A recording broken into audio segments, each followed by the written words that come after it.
I'm muted. What the heck is up, everybody? Thank you for joining me today. It's going to be an awesome stream. Sorry I'm late. I was finishing up a TikTok video about Elon Musk and Afghanistan that you can go check out now at Edward M. Liger on TikTok. But today on YouTube, we are going to be discussing the Federalist Papers as well as Thomas Paine's Common Sense, America's Founding Fathers, the American Revolution, what the communist view of the American Revolution should be, which is a very controversial topic on the American left, especially since the New York Times 1619 Project, I believe is the name of it, which argued that the American Revolution was actually reactionary and it was waged because the British wanted to abolish slavery. Very little evidence for that thesis, but we can dissect it today. On the stream, we'll also talk about, obviously, what I've learned from reading Thomas Paine's Common Sense, as well as reading the Federalist Papers. And we'll also discuss, and I'll get some guidance from you guys on what I should read next in terms of the American Founding Fathers once I finish the Federalist Papers, because just about done. Got about 20 to go. So there's also a good book by Christian Parenti, a scholar we've had here on the show who we like a lot, called The Radical Hamilton, which was also fairly controversial and makes this argument that there was a very radical side to Alexander Hamilton, which often gets buried by people trying to manipulate his legacy or whatever else. So I'll give my thoughts on that, even though I haven't read the book, but much to be discussed today. Should be a really fun show. We'll get right into it after the intro. High Sheriff Hazard is a hard man to be. High Sheriff is his only plan. He digs through pockets, takes what he can, for he's High Sheriff Hazard. He caught me one evening, and here's what he said: "You look like a Russian, you look like a red, and if you're fond of your skin and your head, beware the High Sheriff of Hazard."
Hello. We are back. We are ready to roll. How's my background looking, everybody? I think my background's pretty good. I've been working on it. I got right there, we have the Che quote. That's from my sister. The true revolutionary is guided by great feelings of love.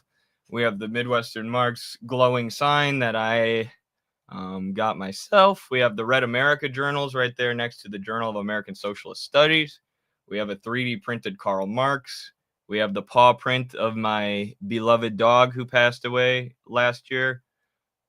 Globe from my parents, Purity Fetish, and some Iranian and Venezuelan currency. So Alongside the exposed brick here in the background, I think it's fair to say that I have the greatest background in all of podcasting, especially Marxist podcasting. We'll keep improving it with time, though, for sure. Read Lacerdo's On Liberalism. I haven't ever read that. I know Carlos has, and he likes it, but he has some critiques of it too, which would be interesting to talk about. But I'll get to it at some point. Something to listen to on the way to work. Awesome. Yes, on your way to get exploited by the bosses, listen to our show about how to overthrow the bosses. Love it. Hope for transcript, please, later. Perhaps. That's a lot of work, but we'll see.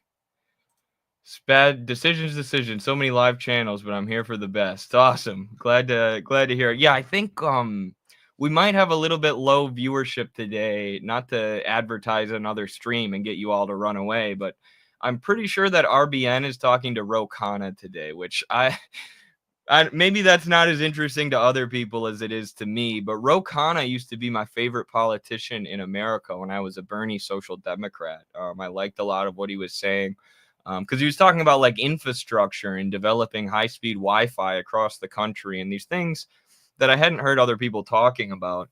But he is located in Silicon Valley, and he has really become a tool of the Silicon Valley oligarchs, really became a puppet, especially when it comes to foreign policy. And I met him. He came to Iowa, to my town, during the Bernie campaign. I have a picture, which is still on my personal Instagram page, where I'm like, I can't believe I got to meet this guy, blah, blah, blah. So now RBN has him on. I'm sure they're not going to give him softball questions. I'm sure they're going to be really tough on him. So I'm going to have to go back and watch that later for sure. I'm not sure if that's going on right now, but I think it was. Ivan Drago, the worst Soviet name. I must break you. Yes. It's like they tried to make the Soviet villain as cool as they possibly could in Rocky IV, you know? Hey, comrades. Hello.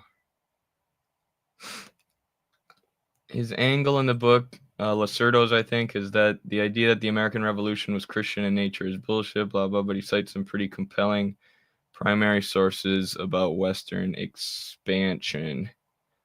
Yeah,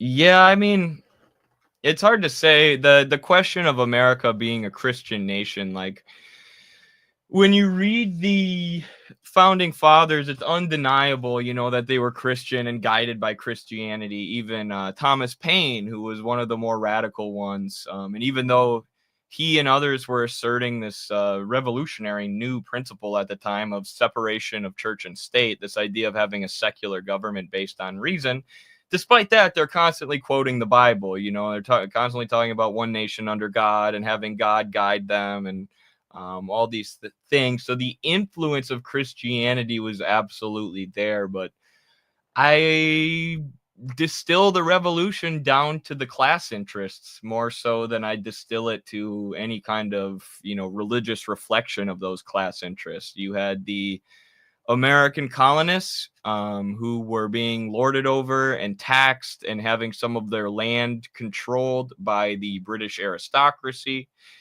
British colonialism and British feudalism became a fetter on production in America. They were slowing down production. Like I said, they owned all this land, which then couldn't be used by the American colonists for production.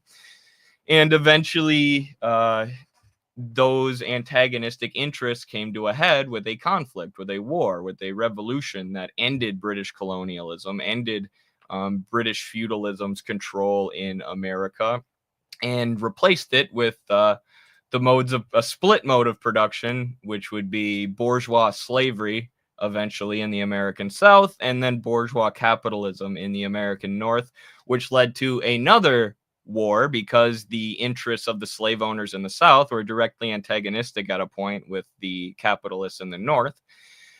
And there was another revolutionary war which moved the mode of production forward once again. Slavery, chattel slavery in America eventually became a fetter on production, and various class forces fought it out to remove that mode of production and replace it with capitalism. So that's a description that I would give. I think people get too caught up sometimes in the superstructure, the superstructural elements, when we're looking at historical events like this. So let me show you what I mean with a little graphic explainer here. I can't get this to pop up as big as I want it. There we go.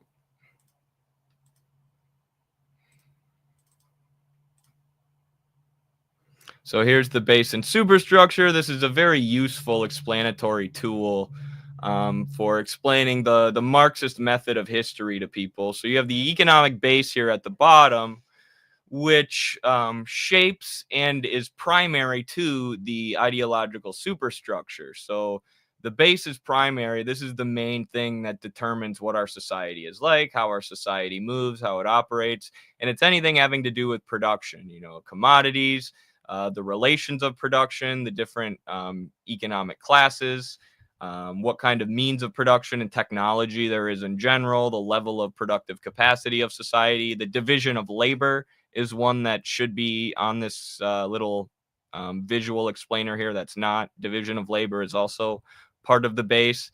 And that is primary to determining what the kind of society is going to be like, and in shaping the education system, the religion, the culture, the politics, the media, the law, which make up what we call the superstructure. Now, this is a dialectical relationship, right? The production is primary. Production is what matters the most in society. And I mean, this is just common sense to a lot of people. Like the term "follow the money" is often used to explain politics. If you want to understand anything in American politics, just follow the money, right? Money is part of production.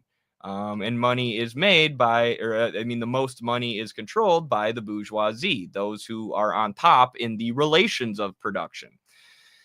Now, that being said, the superstructure, which stems from this base, can react back upon the base and have an effect. And its main purpose is to maintain the base. The media's main purpose is to convince you that the economy is good and that capitalist relations of production are good and nothing can be changed.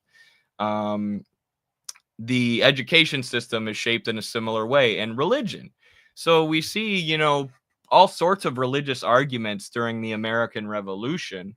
But what the founding fathers do is essentially use religion to combat British aristocracy, combat British feudalism, and argue for separation of church and state and for a new government. And this is what God would want. We're going to be one government under God. They used religious language and religious principles in order to push for the class interests that they had, which were getting rid of the British aristocracy and the British monarchs. But religion was also used as a tool of the British monarchs themselves, or the European monarchs themselves, to maintain their power for years and years and years, right? It operated based on the divine right of kings, this idea that the monarchs who are in charge of us have been appointed by God. So in the same way that the American colonists and American revolutionaries utilized religion to argue in favor of the revolution, the British aristocrats and monarchs who they were fighting against were also using religion to justify their preferred relations of production, their preferred economic base. So I think people make the mistake sometimes of trying to distill revolutionary events or historical events down to something like religion, when in reality that religion usually just affects the class interests that are at play, or it always does, to be honest with you. So yeah, Christian influence for sure, but the idea that Christianity is what was driving the revolution and not, British feudalism and had nothing to do with European feudalism and colonialism, that's not true. The dominant economic classes of both systems utilize Christianity for their own interests, which is to be expected. And, socialists should do this as well, just like the socialists in Nicaragua who have this very Catholic bent, right? They use Christianity to argue that the principles laid out in the Bible are in line with the principles of socialism, which I would argue that they are as well. So yeah, ACP. What's up, everybody? ACP all day, you bet. Yeah, that was the point of what I mentioned about the book. Nice, got you. Yeah. Waiting on the Horn and Sakai fans. I'd rather find a Horn fan than a Sakai fan for sure. Just got back from the school and saw the notification pop up that Midwestern Marx was live. Did a little hop of joy. That's awesome. That's awesome. Yeah, the weird thing about Gerald Horn, who was the main article or the main author and theorist behind this idea, this New York Times funded and pushed idea that the American Revolution was reactionary. If you listen to Gerald Horn talk about other stuff, he's very good. You know, he's clearly a Marxist with a decent understanding of geopolitics and American history and stuff like that. I'd say when he puts out geopolitical analysis, I agree with almost all of it. And I've talked to people who know Gerald Horn on a personal level, and they tell me there's no way he believes the 1619 Project. There's no way he actually believes this thesis that the American Revolution was fought to preserve slavery, because it you know is so far from the truth. The British were not at all thinking about abolishing slavery in the American colonies. And there's just no historical evidence for it, or very, very minimal historical evidence that had to be cherry picked. But I've talked to people who knew Gerald Horn back in the day, who organized with him, who worked side by side with him, and they say he doesn't believe this thesis, you know, and it's sad to see him pushing it. And I think what it is the same thing that happened with communists like Angela Davis, where as they got older, and they, you know, were no longer young and vigorous and full of energy and able to support themselves, even with the state cracking down on them. They kind of sold out a little bit. They did something that they knew was going to make them good money, that they knew was going to be popular because it's pushed by liberal institutions that dominate our society and our media today.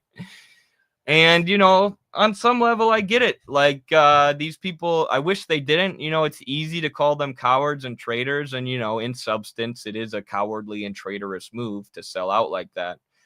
But I mean, these people are older than me. I'm in my 20s, right? I can go coach wrestling or work construction or do all these other jobs in order to support myself financially. A lot of older people don't have that, right? A lot of older people who have spent a life in the struggle, they start getting up into their 50s and 60s and like, wow, I don't have any money to retire.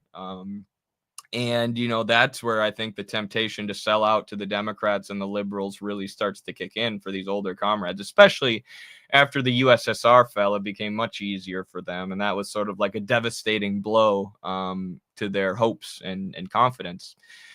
So I get it. You know, I try not to be too harsh on these people and say, these pieces of shit or whatever, because I do get that leaning into opportunism was brought about by the conditions that they were living in and by their old age. But it's still sad to see. How do you learn more about socialist countries, present and past? All of these websites is really just pure propaganda. I mean, I would start. You're correct that all these websites is really just propaganda. I would start by reading Michael Parenti's Black Shirts and Reds, which is not only a very good analysis of the Soviet Union during World War II and existing socialist countries, and some with Cuba and whatnot, and a critique of the American left that always condemns these socialist countries rather than digging deeper. I would start by reading that, because not only is that book filled with good information about existing socialism, which is what you're looking for, but it also kind of shows you how to analyze what was actually going on in these socialist countries, because it goes through all of these statistics. You know, like this is what happened to literacy rates in the Soviet Union after the revolution. This is what happened to healthcare access. You know, malnutrition went down. Homelessness went way down, literacy went way up, healthcare went way up. If you look at all these economic factors that reflect human development and human well-being, all the socialist countries, China and the USSR especially, Cuba as well, all of them saw a massive increase. They saw a massive bettering in these economic conditions, which is completely ignored by the American media, who simply looks at cases of suppression, either invented or real, or, you know, hyper focuses on mistakes either real or fake mistakes made by the existing socialist countries, and just talks about those all the time, while ignoring that the Soviet Union brought literacy from like 17 to 99% in the matter of a few decades. Or that China and the USSR saw the fastest increase in life expectancy ever before seen in human history after the communist revolutions. All of these statistics are ignored. But if you ask ChatGPT, if I were to go on ChatGPT right now and say what happened to literacy rates in Cuba after the communist revolution, it would tell me the truth, right? So what he does is he shows you how to actually look at what was going on in these countries. He introduces some statistics and frames of analysis that allow you to see a more full picture of what was going on and the positive aspects of these countries. And then you can identify those with other countries, right? Like I don't know much about Mongolia, for example, but let me do an example for you guys here on how you can research what was actually going on in socialist countries. So I'm going to pull up ChatGPT. I know a lot of people don't like that, but it's a very useful tool, I promise. And I pull up ChatGPT and I say, what was the change in Mongolian literacy rates after they became communist? And I don't know that much about Mongolian history or Mongolian socialism, but I can look this up, and ChatGPT can't lie to me here, right? Because it's drawing from primary sources. It's not just drawing from Wikipedia propaganda. And it says the shift to communism in Mongolia had a dramatic impact on literacy rates, as one of the key priorities of the communist regime was education and mass literacy. Before the establishment of the Mongolian People's Republic in 1924, literacy rates in Mongolia were quite low, with estimates suggesting that fewer than 10% of the population was literate. Education was largely limited to Buddhist monasteries, which focused on religious instruction rather than universal literacy. After adopting communism, the Mongolian government, with significant assistance from the USSR, launched widespread literacy campaigns. These efforts included establishing a modern education system, developing written Mongolian, the literacy campaigns themselves, government investment in these things. As a result, by the 1950s and 60s, literacy rates in Mongolia had increased dramatically. By the 1980s, the literacy rate was close to 100%, one of the highest in the developing world at the time.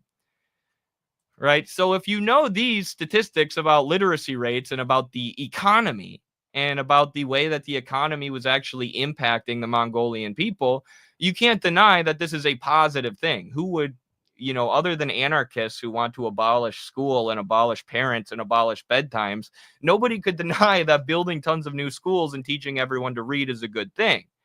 So what the corporate media does when they're lying, or the, capitalist education system, what it does when it's lying about socialism is it just ignores this stuff. It ignores the statistics that show increasing human development, increasing standard of living for the human beings there, for the working class there. But once you kind of know I knew that it would say that about the literacy rates, because I know all of the communist countries invested in literacy and did amazing things that capitalism has shown no ability to do itself. So once you start understanding stuff like that, it becomes easier not just to look up the primary sources that you need. And I also recommend using scholarly sources as well, things like Google Scholar, which will be less biased. Not only does it allow you to look up the sources that you need, but it allows you to deconstruct corporate media propaganda. So, you can go through a Wikipedia article about socialist Mongolia and understand what kind of things they're leaving out versus what kind of stuff they're hyper focusing on. And it makes you get better at media literacy, interpreting these things critically from a Marxist perspective. So it takes a lot of time. It takes a lot of study. That was a long explanation of kind of how you can research the actual economic statistics of socialist countries and how they impacted the people. But the other thing is just to read books, right? A lot of this information is in books that are, again, hidden from the search engines, hidden from things like Google that are owned by American corporations. Books like Black Shirts and Reds is a great one. books like what's another book that defends existing socialism? Books like Dan Kovalik's The Plot to Overthrow Venezuela, Dan Kovalik's book about Cuba, the book that I'm working on about Venezuela. There are lots of good books that actually get into the history of these countries and spell out the positive aspects of socialism. Those books just don't get pushed by the corporate media. They don't make the New York Times bestseller list. So you also have to, with experience and with time and with study, identify some authors who you trust or who you like reading, and identify some different books that actually give you the truth about existing socialism, and then draw from those authors. Abolish going to bed without ice cream. Now that I can get behind. I love some ice cream. I ate like a whole pint before bed the other day. Your opinion on Jay Sakai? I think it's very, very, very likely that Jay Sakai was a CIA asset or a CIA agent. And it's not just because there are no pictures of Jay Sakai or because he only wrote like one book and one essay in his entire life. But it's because of the content of that book that he published. I mean, that is sketchy. The fact that, there's no information about Jay Sakai, this supposed person online.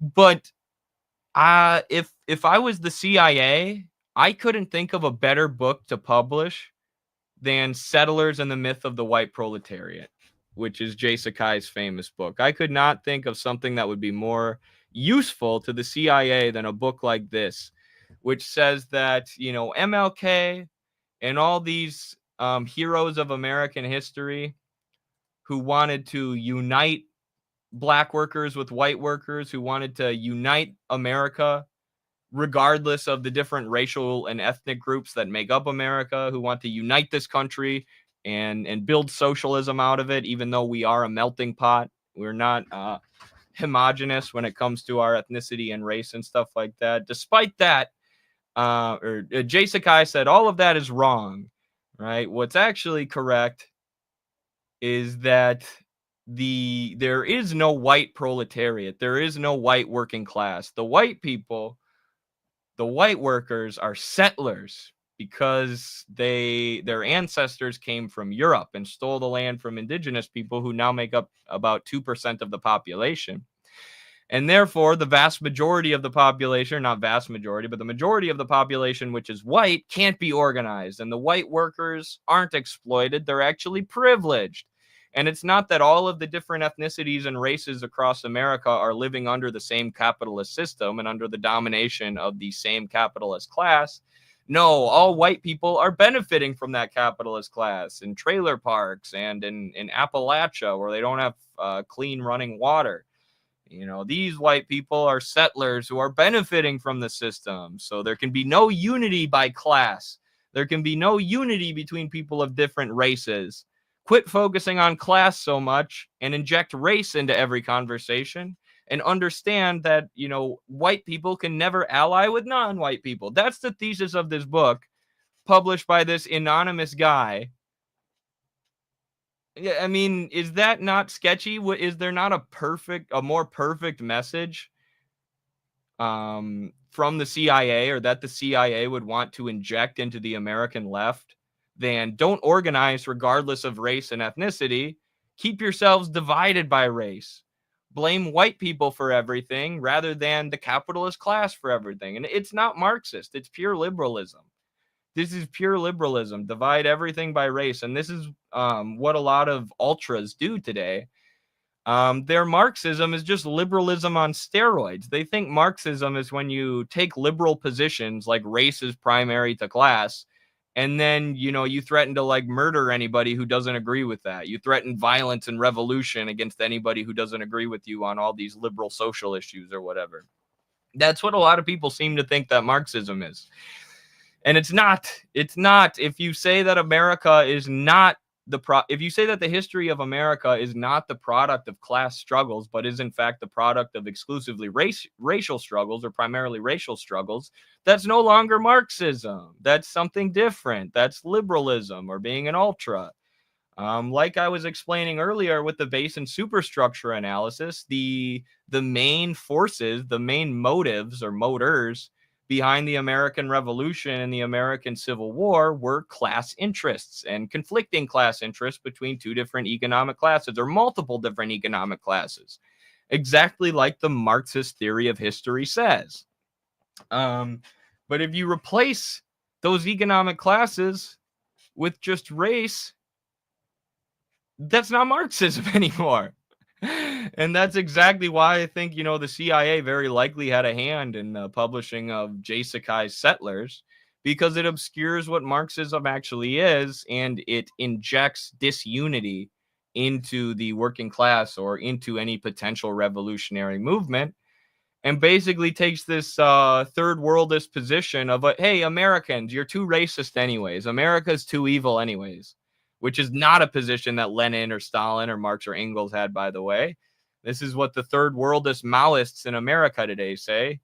Don't worry about revolution here in America. Just sit on your ass, complain on Twitter about people who are actually trying to organize America. Call them settlers, call them chauvinists, call them pat socks, and then just wait for the third world to have revolutions to the point where the American empire will collapse in on itself and be destroyed forever. All right, that's their theory. And it takes all of the onus, all of the responsibility off of us as Americans, and says our country's too bad to organize anyways. We can't organize people here anyways. They're too evil. They're too white. It's your job in the global South. You have the responsibility of global revolution. We're absolving ourselves of responsibility and the responsibility to do any communist work, any organizing work, any class struggle. And what would be better? What the hell would be better for the global South and for the third world and for the colonized world than a socialist revolution here in America? If the American workers were to take power of our government, it would not be in our interest to continue waging all of these wars around the world. That's why in the American Communist Party program, we want to fully dismantle imperialism and sell off all the U.S. Military bases around the world and reinvest in infrastructure and education and healthcare and things that are beneficial for our population. That's what's beneficial for the American workers. So if they were to seize state power from the American capitalists, it would take the boot of imperialism off of the rest of the world and actually allow them to develop. And actually allow them to develop trade relations with America rather than having all their resources plundered by America. So there's nothing more beneficial, not just to the CIA, but to the American empire as a whole, than to have Americans think that there's no responsibility on us to fight for a better society here at home. There's nothing they want us to think more than let's just sit on our asses and wait for the global South to do it. Because then we're not threatening power. Then we're not doing anything. Then we're not weakening the empire from here at home. Not to mention, the American workers, whether they be white or whatever else, are exploited. They are struggling to get by. 60% of them do have healthcare debt. 80% of them are living paycheck to paycheck. And yes, they deserve to have their material conditions bettered, even though, their ancestors may have been morally bad people based on modern moral standards. So I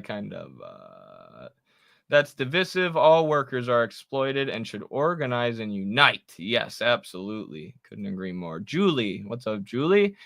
Long-time viewer here. Any thoughts on the recent H1B visa drama? Yeah, I agree with Bernie Sanders, and I thought it was very interesting that Bernie Sanders put that out there, even though he knew he was going to be jumped on, not just by conservatives, but more so by the left. And it's been interesting, or the left, the American liberal left, which isn't a real left, of course. And it's been interesting. My whole Twitter timeline lately, or my X timeline, has been people responding to Bernie Sanders about his H1B visa tweet. And it's, one day it'll be a conservative, the next day it'll be a liberal. And the conservatives are falling into very similar arguments to the liberals, but more often than not, they say, no, it's better for capitalists to be able to import cheap labor.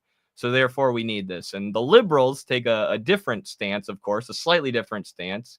I've heard some of the conservatives repeating this stance, but not as many as the liberals. They say Bernie's racist, Bernie's anti-immigrant, Bernie's a bigot, Bernie's just like Trump. Blah, blah, blah. And Bernie knew that they were going to do that to him if he put this out there. But in line with the email that he sent out to his supporters after Trump's election, he said that the reason Trump won is because he used populist rhetoric. He said, "I'm going to bring your jobs back." He positioned himself. He isn't actually this, but he pretended to be a revolutionary for the working class Americans fighting against our corrupt political establishment. And that's what Americans want right now. That's what they want from a leader. So Bernie came out and said, Trump won because of populism and the Democrats lost because they're establishment hacks, and they thought celebrity endorsements were going to be able to win them the election without actually doing anything for the people. So there's been this shift in Bernie lately towards class focus. No more letting these liberal ghouls, these liberal multimillionaires, weaponize identity politics to shut you up, which is what he did all through the 2016 and 2020 campaign. There's that famous video where I think they were BLM organizers or something, or leaders who ended up being liberal think tank Democrat stooges, stole the mic from Bernie and said, Bernie, you're white. We need the mic because you're white. If you try to take the mic from us, you're racist. And Bernie just stepped back and let them steal the stage from him. Right? It's a perfect example. It epitomizes the way that liberal identity politics were used to silence his message of class unity. And now Bernie, way too late, is coming out and saying, I don't really care about the weaponization of identity politics anymore. I'm going to say what's in the interest of the American working class. And it's wildly popular, even though it comes with wildly unhinged attacks from that ruling class. But I agree with them. These visas absolutely undercut labor markets. The reason why Elon Musk wants these visas to stay in action is because he uses them. He admitted this. He uses them to undercut his labor force and get cheap labor from other countries, which is not just bad for America, but bad for American workers. The only people who it benefits is the neoliberal ruling class. And a lot of times these are skilled workers too. So it isn't even necessarily people who are fleeing other countries because they're refugees or fleeing other countries because they're in insane poverty. I'm sure a lot of them are fleeing unstable conditions and looking for, better money and better life opportunity here in the US. But it's not like these people are all refugees, who have no ability to support themselves in their home country or whatever.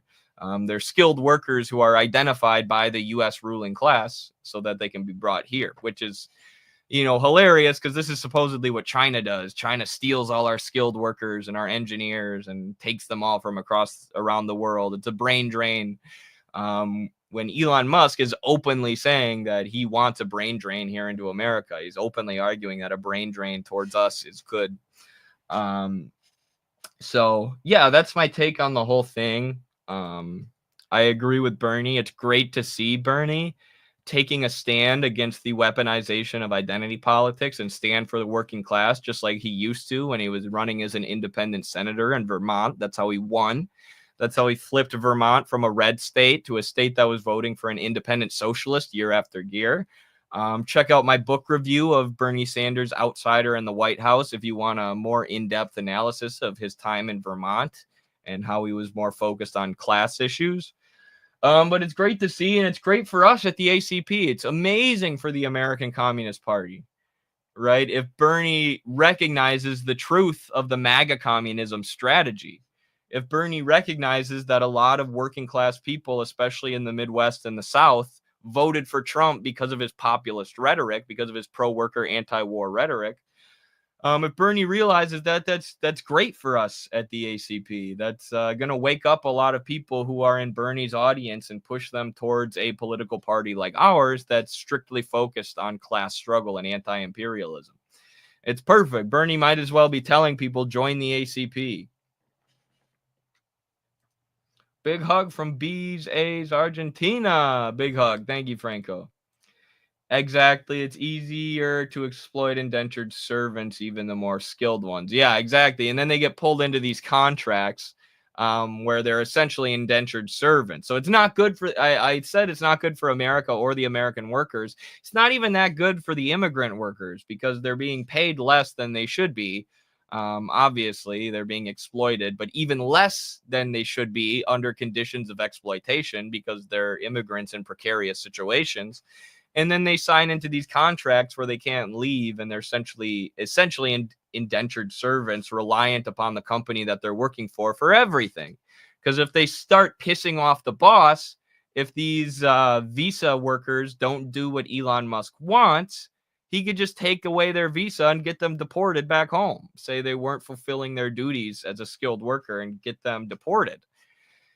So it's not good for them either. It's not good for anybody. And that's why these liberals and even a lot of conservatives, their only argument is, oh, this is racist. This is racist immigrant fear mongering to say that Elon Musk shouldn't be able to import indentured servants, to say Elon Musk shouldn't be able to import slaves from other countries.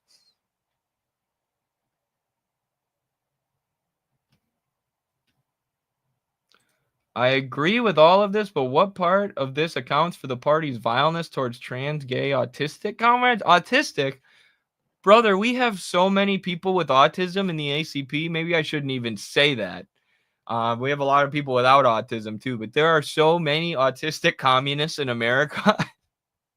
If we were anti-autism, we wouldn't have a party. Some of our most skilled and competent members wouldn't be in the party. Because as people probably know, even if you have autism, your social skills may suffer, but that doesn't mean you're not smart. That doesn't mean you don't know everything about freaking computers, or some topic or history or theory. We have a lot of autistic comrades in the party, and they are extremely, extremely helpful for what we do on a day-to-day basis. There are people in our leadership who have been diagnosed with autism, and that, they're extremely, extremely intelligent people, extremely high functioning, and it even gives them, advantages over a quote unquote normal person. But we have nothing against autism. Autism is our power, right? Autism is like the greatest weapon of the ACP right now. And we have trans and gay members in the party as well. And not only do we have trans and gay comrades in the ACP, but discrimination based on racial, sexual, gender identity is banned in the Constitution. If you harass other members based on, their attributes, you can get expelled from the party, and at the very least, you're going to have a disciplinary hearing with the director of personnel. So this idea that we are bigoted and vile towards communists because of autism or sexuality is simply untrue, and it's a narrative that's been pushed by our greatest haters. And I'm not saying individual ACP members haven't said things that are insensitive on Twitter or whatever. It's impossible to keep track of all of that and keep track of everyone, but they're supposed to be composing themselves professionally, and all their arguments are supposed to be actually substantive and well thought out. There's a lot of people who support the ACP who aren't actually in the party, whether, they live outside of America or they just don't have the time to be in the party right now. There are a lot of these people, and they're not subject to the Constitution, right? So I can't take somebody who's supportive of the ACP because they're in the Midwestern Marx or infrared Discord servers, who's not in the party, and punish them for, saying something mean on Twitter. Those people can... I just have no mechanism to control those people. I have no power over them. And what I see happening a lot is, one tweet put out by an ACP, someone who's sympathetic to ACP with like 60 followers, gets blown up by our haters, and they say, this is how all of the ACP thinks. It's just not. To actually criticize the ACP, you have to look at what we do as an organization and our program and our constitution, which is all available on acp.us and the ACP main X account.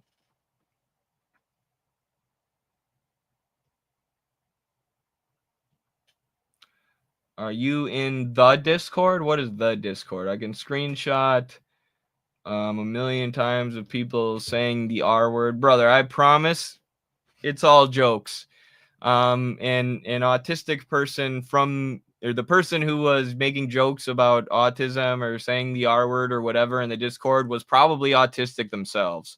It is a well-known thing in the infrared Discord, the Midwestern Marx Discord, and the ACP as a whole, that there's a lot of autism in the party. But our party can also take jokes, you know. They also can,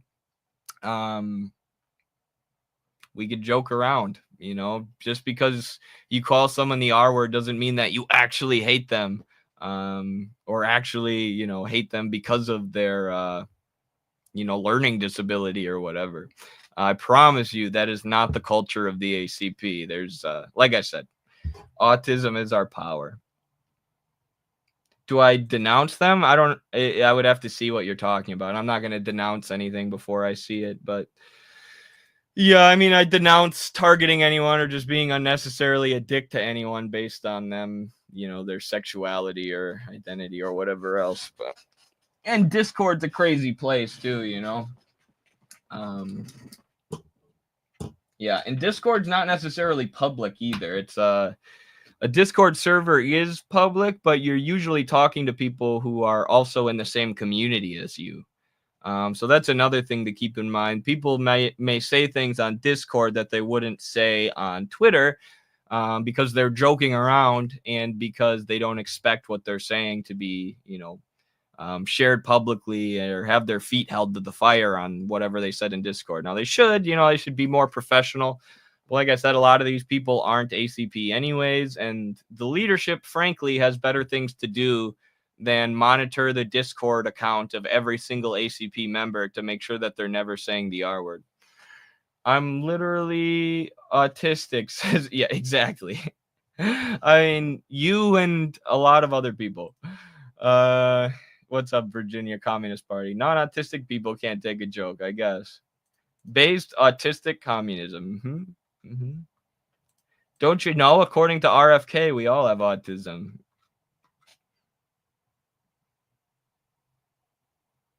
It depends on the use. I get SSI for mental disability. I also use the R word against neoliberal conservatives. I think the R word in that instance is being tame. See, exactly. Jason here just said everything that I wanted to say, or that I was trying to say, but better.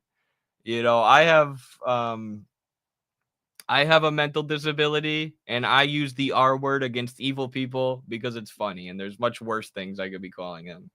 There you go. Why don't our people support the one who really represents the workers? It's so frustrating. Yeah, it'll take time, comrade. It will take time. We need to build the trust of the American workers first. They've been tricked by political groups. They've been lied to by the political establishment their entire lives. They're very distrusting.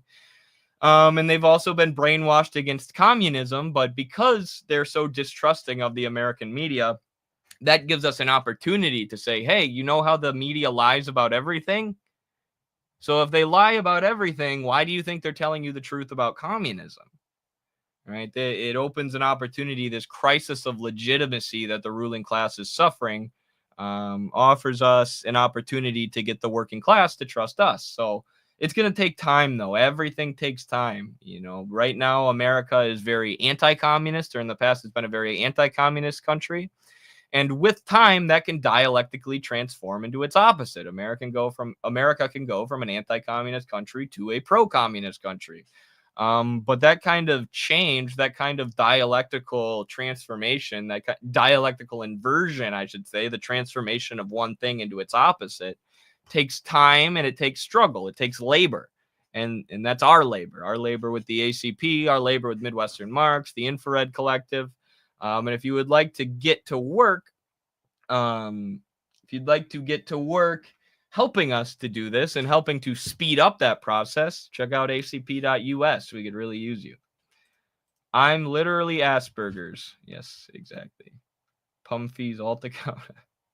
My mental disability was caused by muggers splitting my head while delivering food to support my widowed mother after Reagan canceled her check, so I have to replace R with F and A. I also have 4.0 cumulative GPA in college. Dang, that's such a sad story, brother. I'm sorry to hear that. As if we needed more evidence that Ronald Reagan is the devil, huh?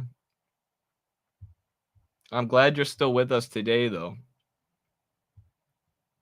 Communism rebrand.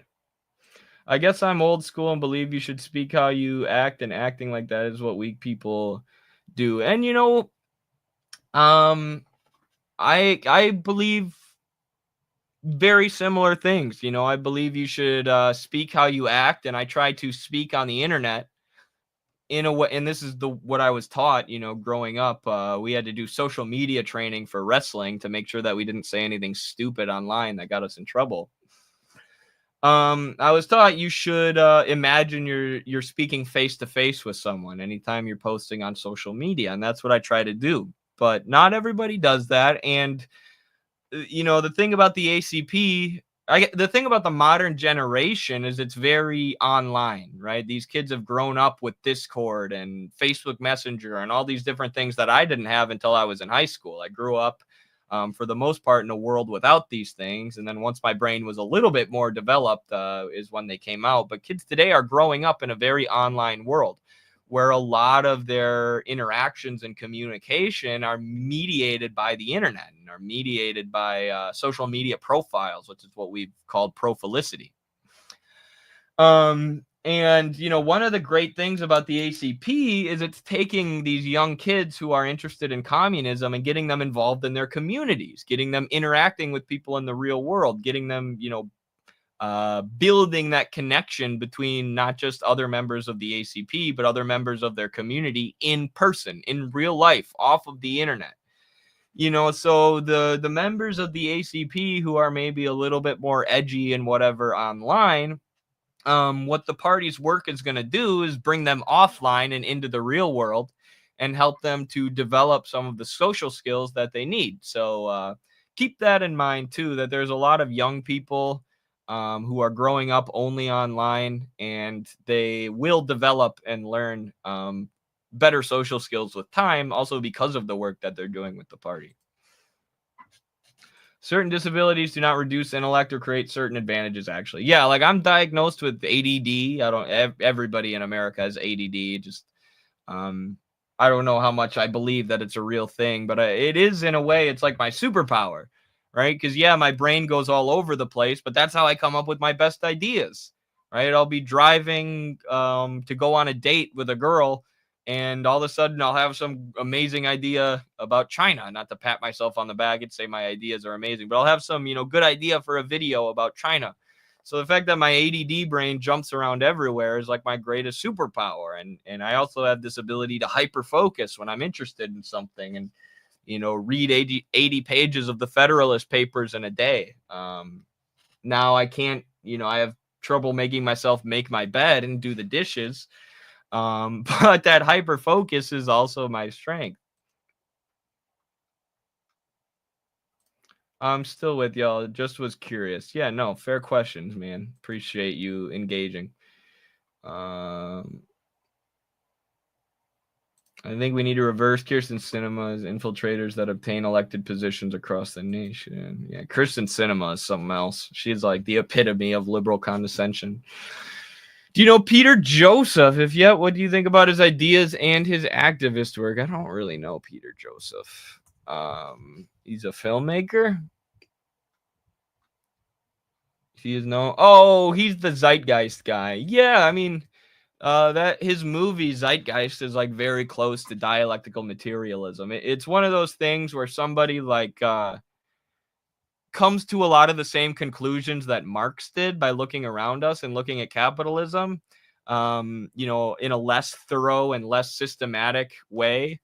And they come up with their own solution to it, like the Zeitgeist movement. The Zeitgeist movement was basically just calling for class struggle against capitalism. But, there were a lot of holes in the Zeitgeist movement, a lot of holes in that philosophy, because it's not as systematic and well fleshed out as the Marxist tradition, especially, living 100+ years after Marx, where a lot of genius thinkers like Lenin have added on to that theory, and shared their experience in engaging in the class struggle. So, yeah, I don't hate it. I remember learning about this in college and thinking it was interesting, but, it's just, It's just like a watered down Marxism light. And it's like, why would you do dollar store Marxism when, real Marxism is right there? I really disagree with the idea that we should stop calling ourselves communists and Marxists because Americans have like a negative association with it. Otherwise, that'll never change. And, you don't want to trick people. How are people going to be able to trust us if we're like, even though this is kind of what Fidel Castro did, so maybe I'm wrong about this, but what if we said, we're part of the Zeitgeist movement, and then they found out we were actually Marxist-Leninists? I feel like that would break a lot of trust with the American people, and it's more worth our time to start reversing the association that the American people have with communism through our good deeds and through our education and our actions and our theory, because it might not change overnight. But with time, we can slowly undo the negative association with communism. But the later we start, the more we push that back, the later it's going to happen, right? The earlier we start improving the public image of communism, the sooner it'll change. So we might as well start now and not push that on to later generations. But at the same time, Fidel Castro called himself a Cuban nationalist. And then like 2 years after the revolution, he was like, yeah, I was a Marxist-Leninist the whole time.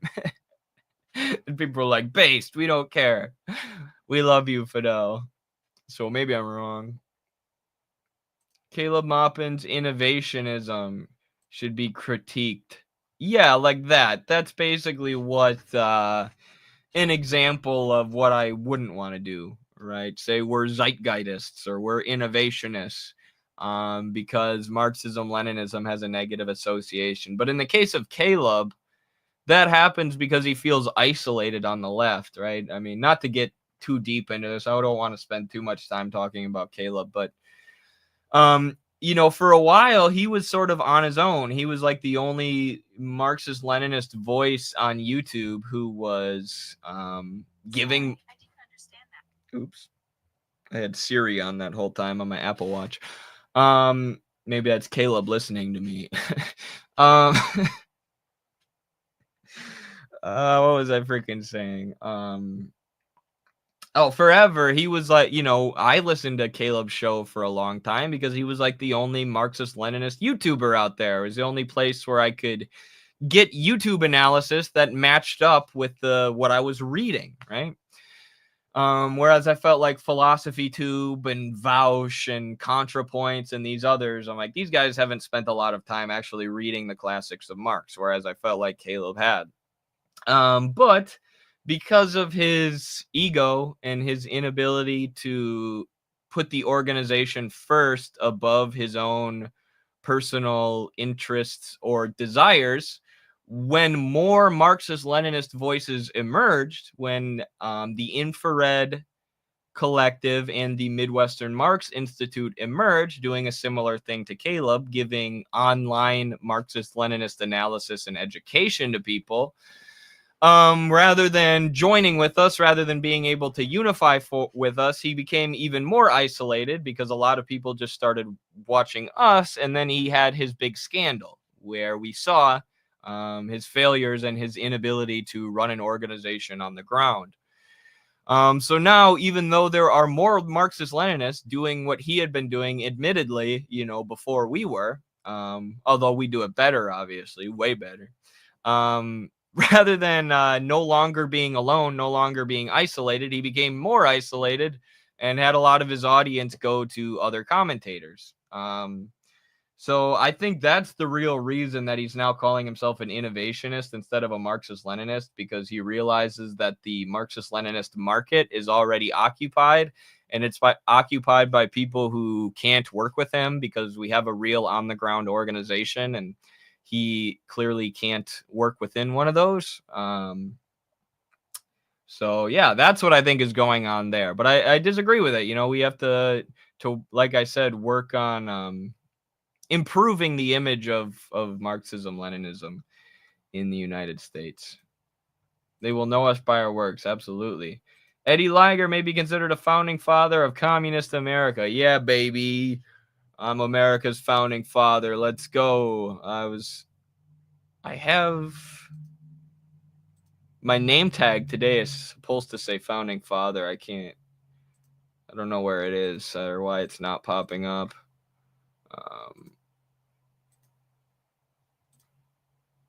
There it is. Eddie Liger, America's founding father.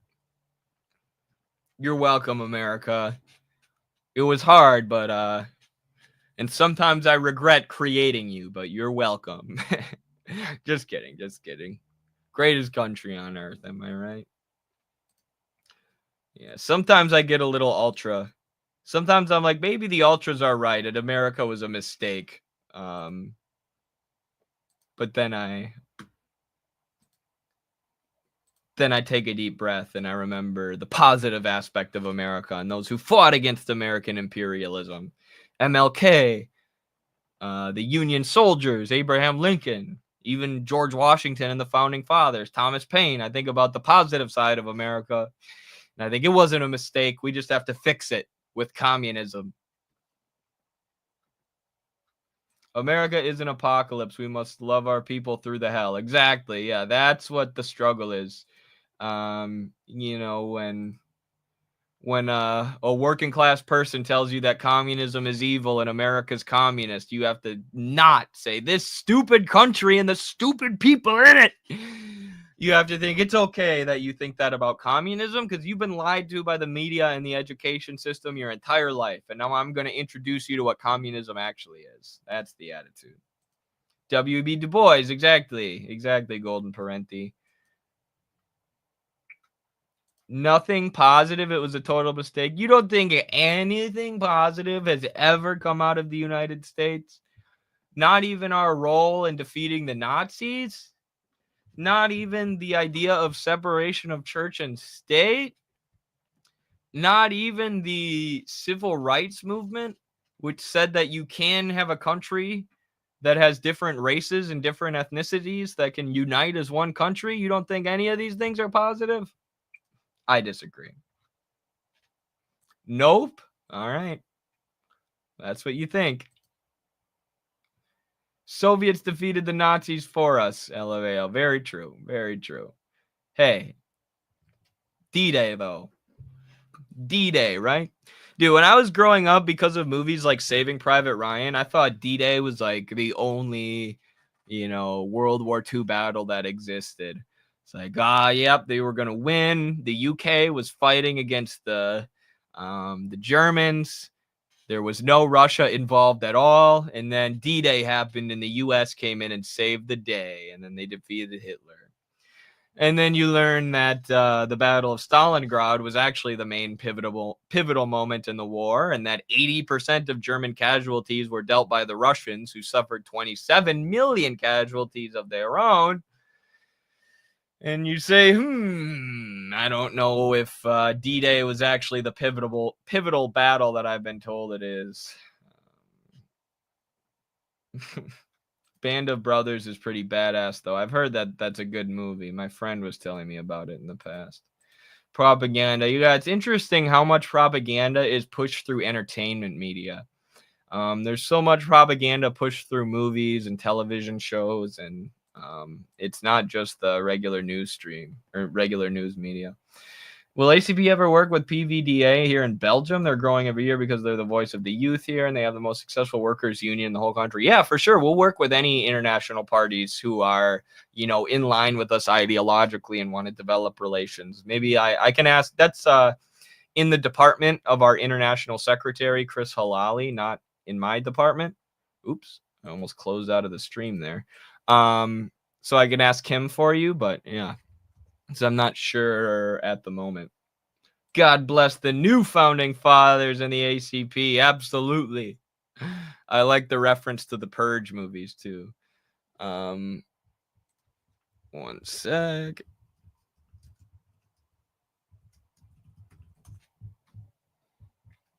I want to take a second here to tell people, because we haven't gotten any super chats yet. But just so you know, before you send super chats, YouTube, we appreciate all our super chatters and our YouTube members. Thank you so much. $10 YouTube members get a copy of Carlos's Purity Fetish, and you get a bunch of emotes and unique YouTube perks. But just so you know, YouTube takes like 30% of your money.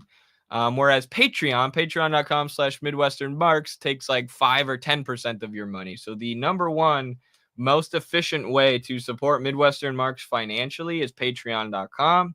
You get access to self-defense videos, you get access to fitness videos, you get access to videos of my wrestling matches, you get access to exclusive content, and you get Carlos's The Purity Fetish and the Crisis of Western Marxism, which is the real prize. And they won't take your money is the main thing. So if you want to support us financially, patreon.com/MidwesternMarks is the best way to do so. But I have to run to the bathroom and go pee. So I'm going to play you guys one of my wrestling matches from this year. So you can watch and enjoy, or try to enjoy. I will be right back after the bathroom.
How am I doing? Am I winning? Oh, this must have been right after he threw me for 4. Dang it, you guys had to see me getting thrown. This got reversed. He used his leg. So you're not allowed to use your leg in Greco-Roman, and because he used his leg to trip me there, it got reversed on the review. They have instant review.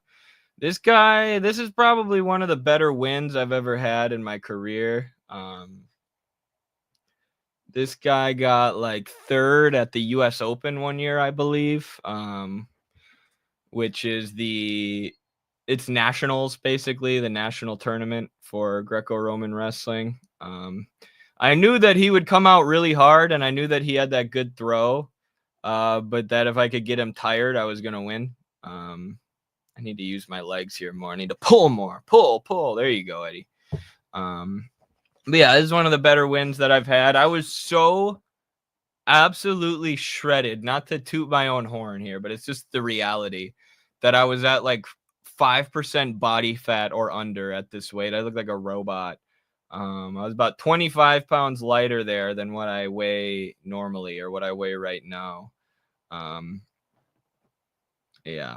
And our singlets, that was actually pretty good by me. The leotard that I'm wearing there, the singlet, is my club, the Dubuque Wrestling Club. And I love repping my own club and wearing the same singlet that my kids wear at youth tournaments to national tournaments and things like the US Open.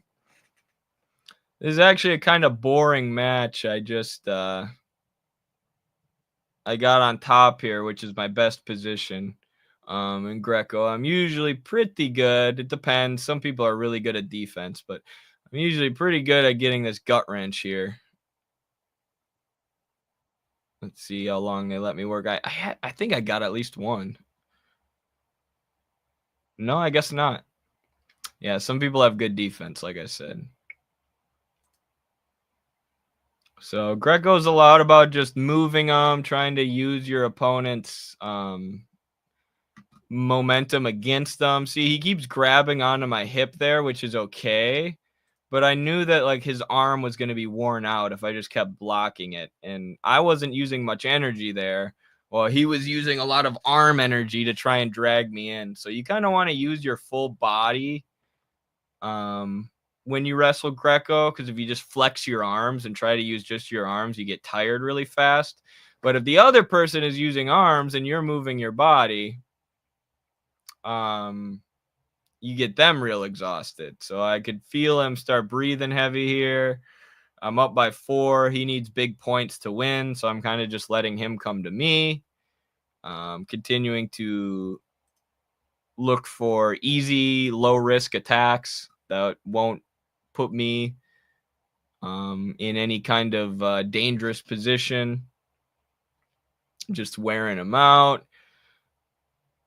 He goes for a big throw to take down me for defending his throw. Now I know I need one gut wrench to get the tech fall, so I went all out for this one. Here's where I actually get the gut wrench on him. Pop. To me, and that's match. There you go, my greatest win, my finest moment. That guy was a tough opponent. He's also from Iowa. He trains at Grandview, which is NAI school. How hard is learning wrestling? Very hard unless you start at a young age. I've been wrestling since kindergarten or before. The Soviets and other countries, they start people young and put them through training all through their lives.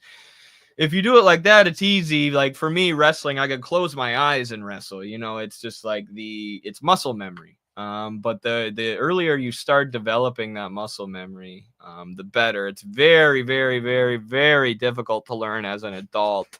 One of the only MMA fighters who became like an all-American level wrestler as an adult was George St. Pierre.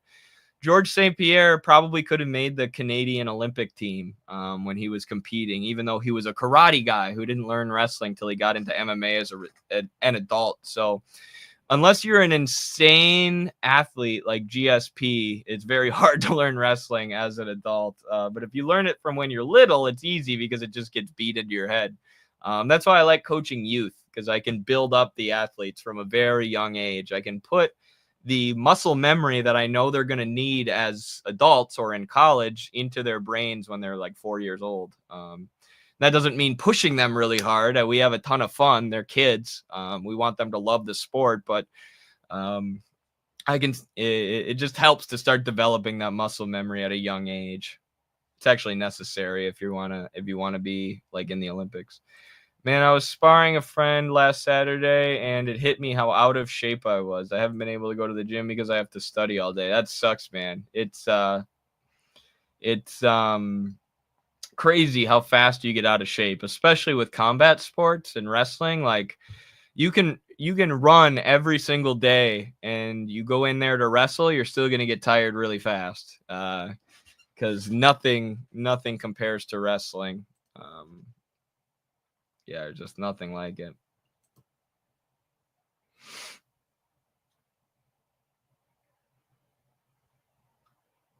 JR Shield, I'm going to link you to an article because I don't remember the specifics right now.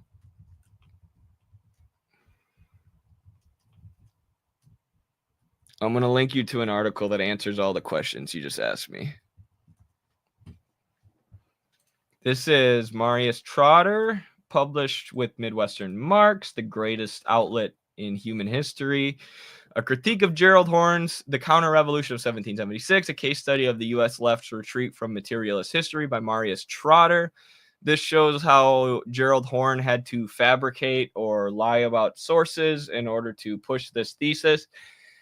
And the conversation that I had with somebody who knows Gerald Horne, Dr. Anthony Montero is, I know he likes Gerald Horne, right? Gerald Horne and him are friends, so he isn't like very mean in his critiques, but in our conversation with Dr. Montero, he said explicitly, I don't think Gerald Horne believes what he's saying. Gerald Horne used to be a good revolutionary. He still is right about a lot of stuff, blah, blah, blah. So that article, and then the one with Montero is where the interview with Montero is where I push you. Hassan Piker is so handsome. Boo! Boo! Hassan is a 7 and I am a 10. I will not be explaining. He's way too tall. Nowadays, women find short kings attractive. Don't ask me for proof. That's a good article. I agree. It is good. It's really hard. There's no wrestling gyms like there are BJJ or boxing. Yeah, the other thing is wrestling is institutionalized through the school systems, at least in America. So like the only way, it's easier to join if you're in high school or youth, but it's harder to join or find if you're an adult. So that's going back to my the core point that I was making. It's much easier to start young, right? Join your school's wrestling program if you're young and you want to learn. It'll only get harder as you get older and more expensive. I like how you make him fight your clinch position. Absolutely. Thank you, Johnny. You got to get into it when you're in high school or college. Yep, exactly. Exactly. Red nose. Red nose.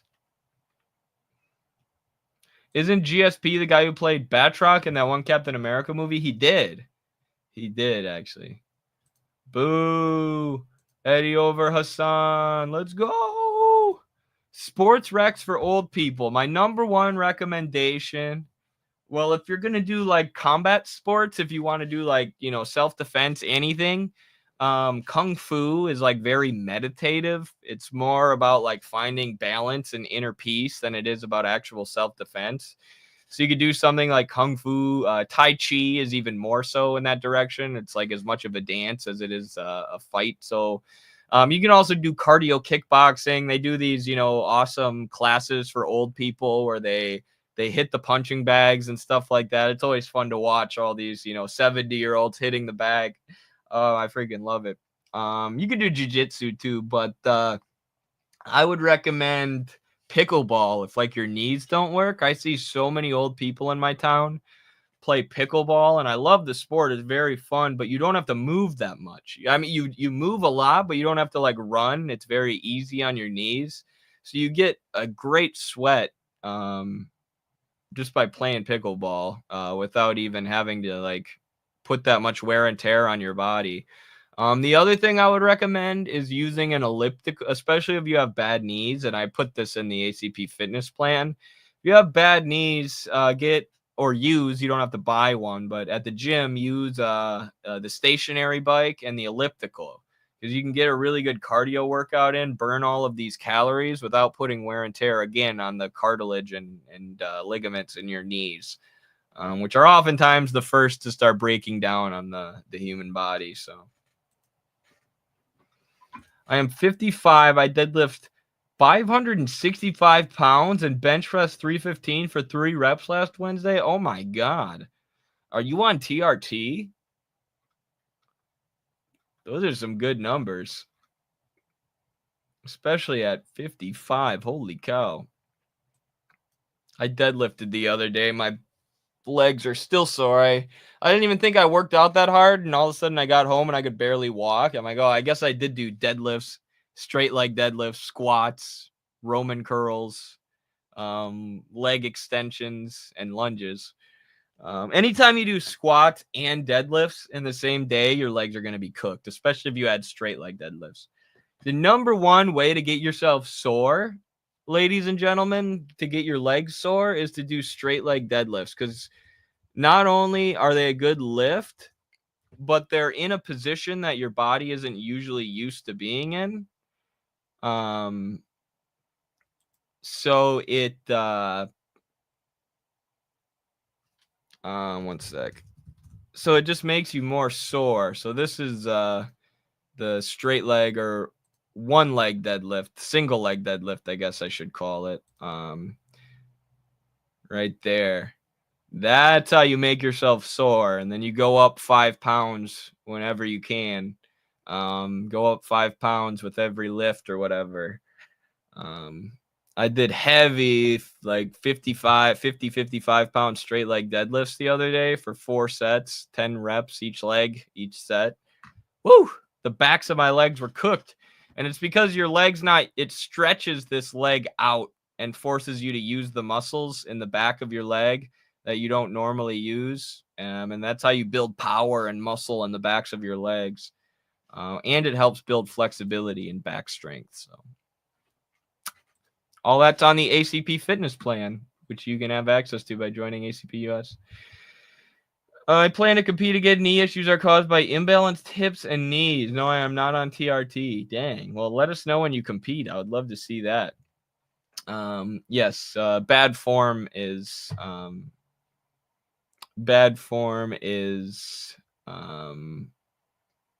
the number one way to hurt yourself. I disagree. Let me kick you 3 times. You'll be more sore. Okay, that doesn't count. It does not count.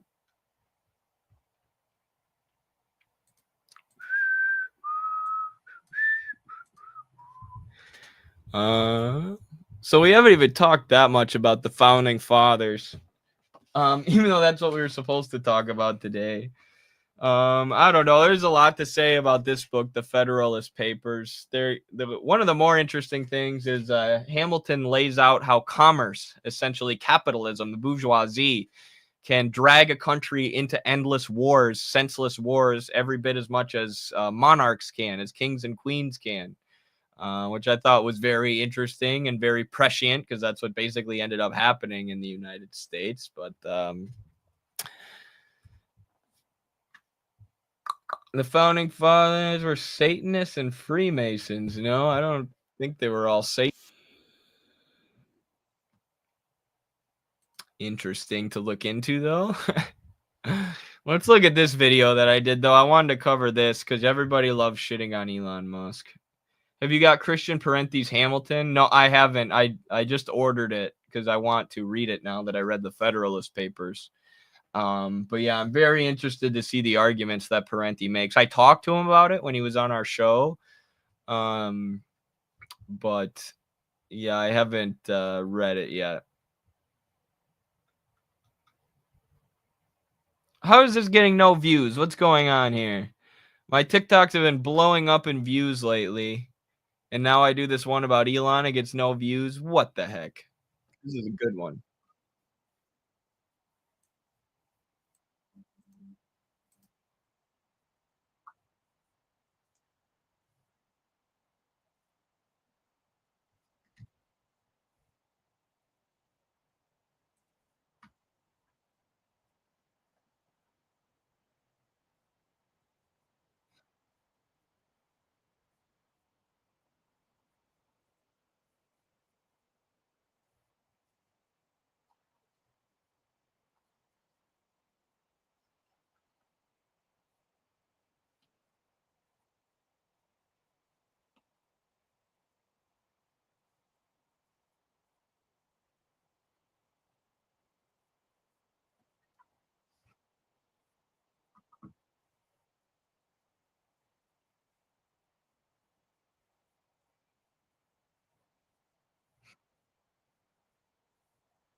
I mean, he always did, but Elon is so stupid, bro. He is so stupid.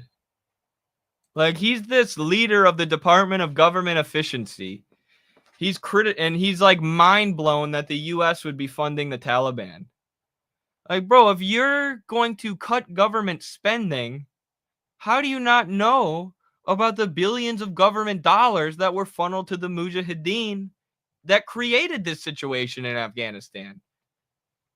Like, the idea that Elon is this all-knowing guy, that he's the smartest man in America, that he's like real life Tony Stark. What the hell are we talking about? This guy's a moron. This guy plays Diablo and tweets all day. This guy is shocked that the US government has any kind of involvement or funding of the Taliban. What do you think they've been doing in Afghanistan the past 50, 60 years, Elon? How are you going to run this Department of Government Efficiency if you don't even know the basics about what the US government has been doing around the world? It's just, the more I watch Elon operate in the public eye, the more I realize he's just a straight up dumb guy when it comes to a lot of these things. And it's wild because he's on Twitter all day, so we get to see it in real time. But this is a good question. Comment on the deepening of the contradictions between US and, EU imperialists. This is expressed by Trump's stance, I think. Yeah, and this is another thing that I don't get with Elon. He keeps tweeting about the UK.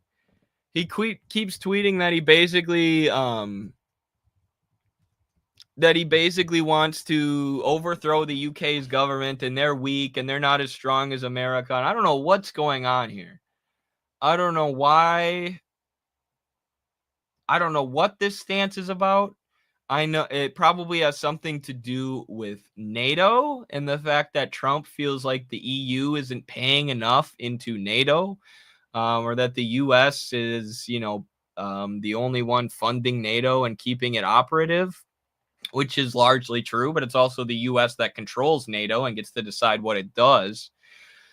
So I think it could be a conflict over that, which, as you say, would just be a deepening of the contradictions between US imperialists and European imperialists, EU imperialists. But I don't really know what the end game is there. I don't know if the end game is to get these countries to pay into NATO.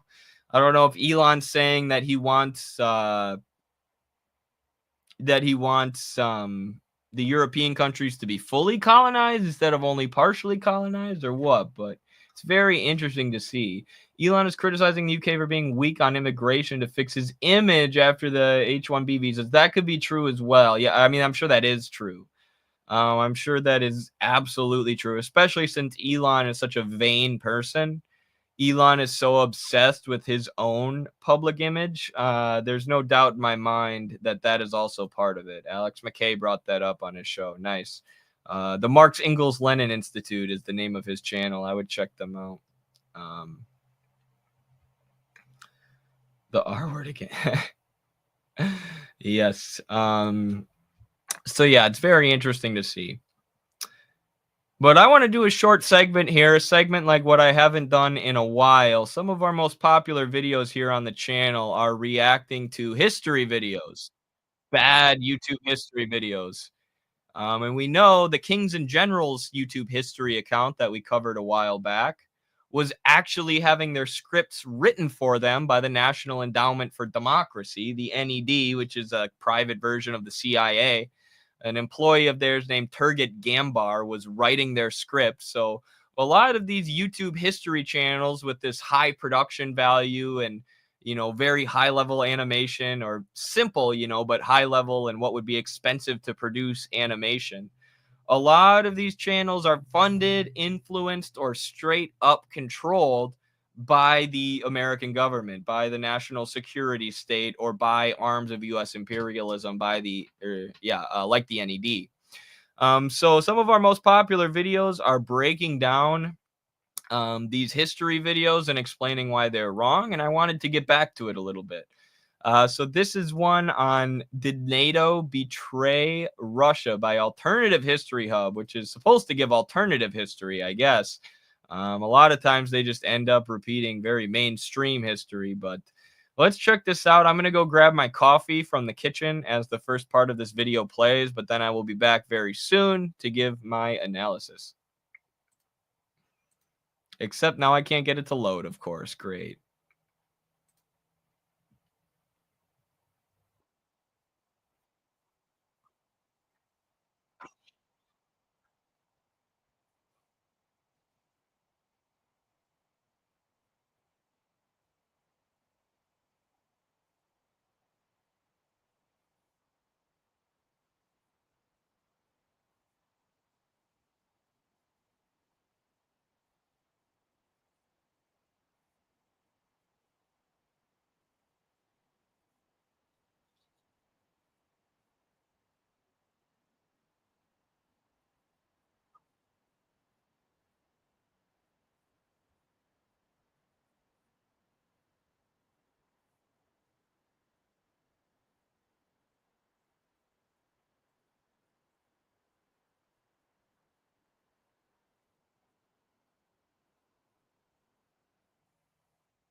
Very unbiased history lesson here so far. Very unbiased. I don't know what's going on with the screen here. But Russia did request to join NATO. Russia did request to join NATO, and they were told no.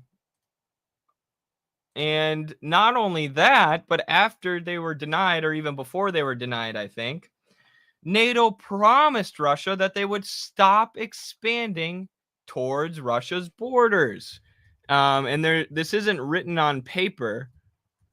But Putin has said that the greatest mistake that Russian diplomats ever made in the 90s was not getting that agreement on paper, not getting the US to sign this verbal agreement that they gave to Russia saying we'll stop expanding NATO. So Russia, after the fall of the USSR, they were ready to become part of the neoliberal world. They were ready to say, yeah, we're done with all that communism stuff. We'll liberalize, embrace capitalism, and even embrace NATO, this arm of capitalist imperialism. You can add us to it. But because Russia wanted to maintain their sovereignty, because they didn't want to make themselves a complete colony of the US with all of their banks, industry, and everything else controlled by Western oligarchs, they were rejected from NATO because, of course, the US doesn't want Russia as a partner. They want Russia as a colony. This is how capitalist imperialism works. They don't want sovereign and independent trade partners. They want countries that they can dominate, that they can exploit, and that they can rob resources and cheap labor from. And because Russia was willing to join NATO, but not willing to make themselves a total colony of the US, not willing to invest in only war spending on behalf of the US rather than infrastructure development, things like that, they were rejected. But at least the US said NATO would stop expanding. We're not going to let you join, but we'll stop expanding towards your borders. But then look at this. They did keep expanding towards Russia's borders. And not only that, they fucking destroyed Yugoslavia to do so. They bombed the shit out of Serbia and gave a bunch of arms and guns to terrorist groups like the KLA after removing them from the list of terror groups so that they could fund them, similar to what they just did with the HTS in Syria, or what they're trying to do. And absolutely destroyed this country, threw it into chaos, inflamed all of this, ethnic warfare between different groups in the area that's now known as the Balkans. And after this made-up country called Kosovo was carved out of Serbia by the Kosovo Liberation Army, the KLA terror group that the U.S. armed and backed, Kosovo was occupied by more NATO troops than anywhere else on Earth. There are more NATO troops in Kosovo today than anywhere else on the planet. So not only did the U.S. Not follow through on their promise to stop expanding NATO, but they destroyed entire countries, destroyed entire societies, killed thousands and thousands and thousands of people in order to keep expanding NATO. And they were doing a similar thing in Ukraine. Not only did they overthrow the Ukrainian government in 2014, as we know, but they were also floating the idea of adding Ukraine to NATO, which Russia had repeatedly said is a red line. Do not do that or we will invade. And they were training Ukrainian troops to be NATO interoperable. So they were, essentially adding Ukraine to NATO without adding them to NATO. And NATO interoperable troops means those Ukrainian troops could go anywhere to any NATO country and start doing drills and military actions with the NATO troops there because they've been trained in the protocol and trained in NATO strategy. So NATO was doing that. They were training up all of these troops right on Russia's border as this puppet government that the Ukrainian nationalists installed with the help of the NED and the U.S. State Department and all this money that was being funneled into Ukraine prior to 2014. I can't remember exactly where I was going with that. But yeah, they toppled Ukraine's government and trained up a bunch of NATO troops right on Russia's border. They refused to integrate Russia into NATO and then continued using NATO as a weapon with which to bludgeon Russia and trying to use Ukraine as a weapon with which to bludgeon Russia. And Alternative History Hub here, this fucking genius, looks at that and says it was all Putin. Putin did all of this. NATO bears no responsibility. It was Putin, and the idea that it wasn't Putin is laughable. No, your concept of history is laughable. You think history works like a comic book. You think that Putin is a comic book villain who got a stick up his ass one day and decided to invade Ukraine for no reason. As if that's how world politics work. As if that's how anything works. You know, a third grader wouldn't believe this narrative. Based Lukashenko, by the way, my king.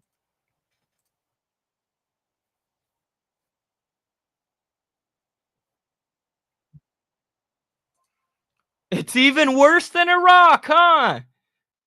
It's even worse than Iraq. Notice how Ukraine shares a border with Russia.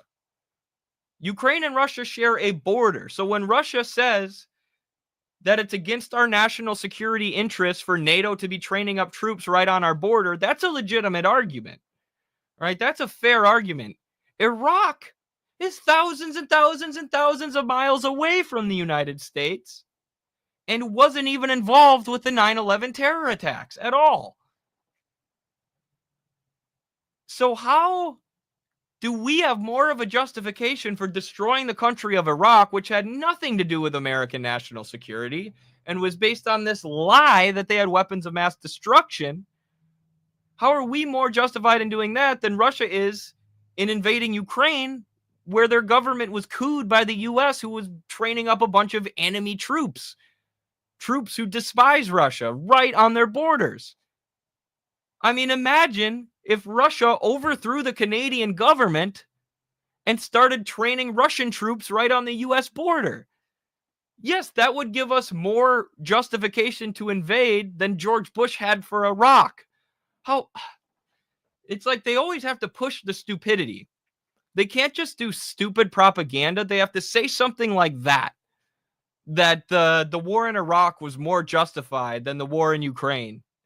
That's just so stupid. It starts to melt the mind.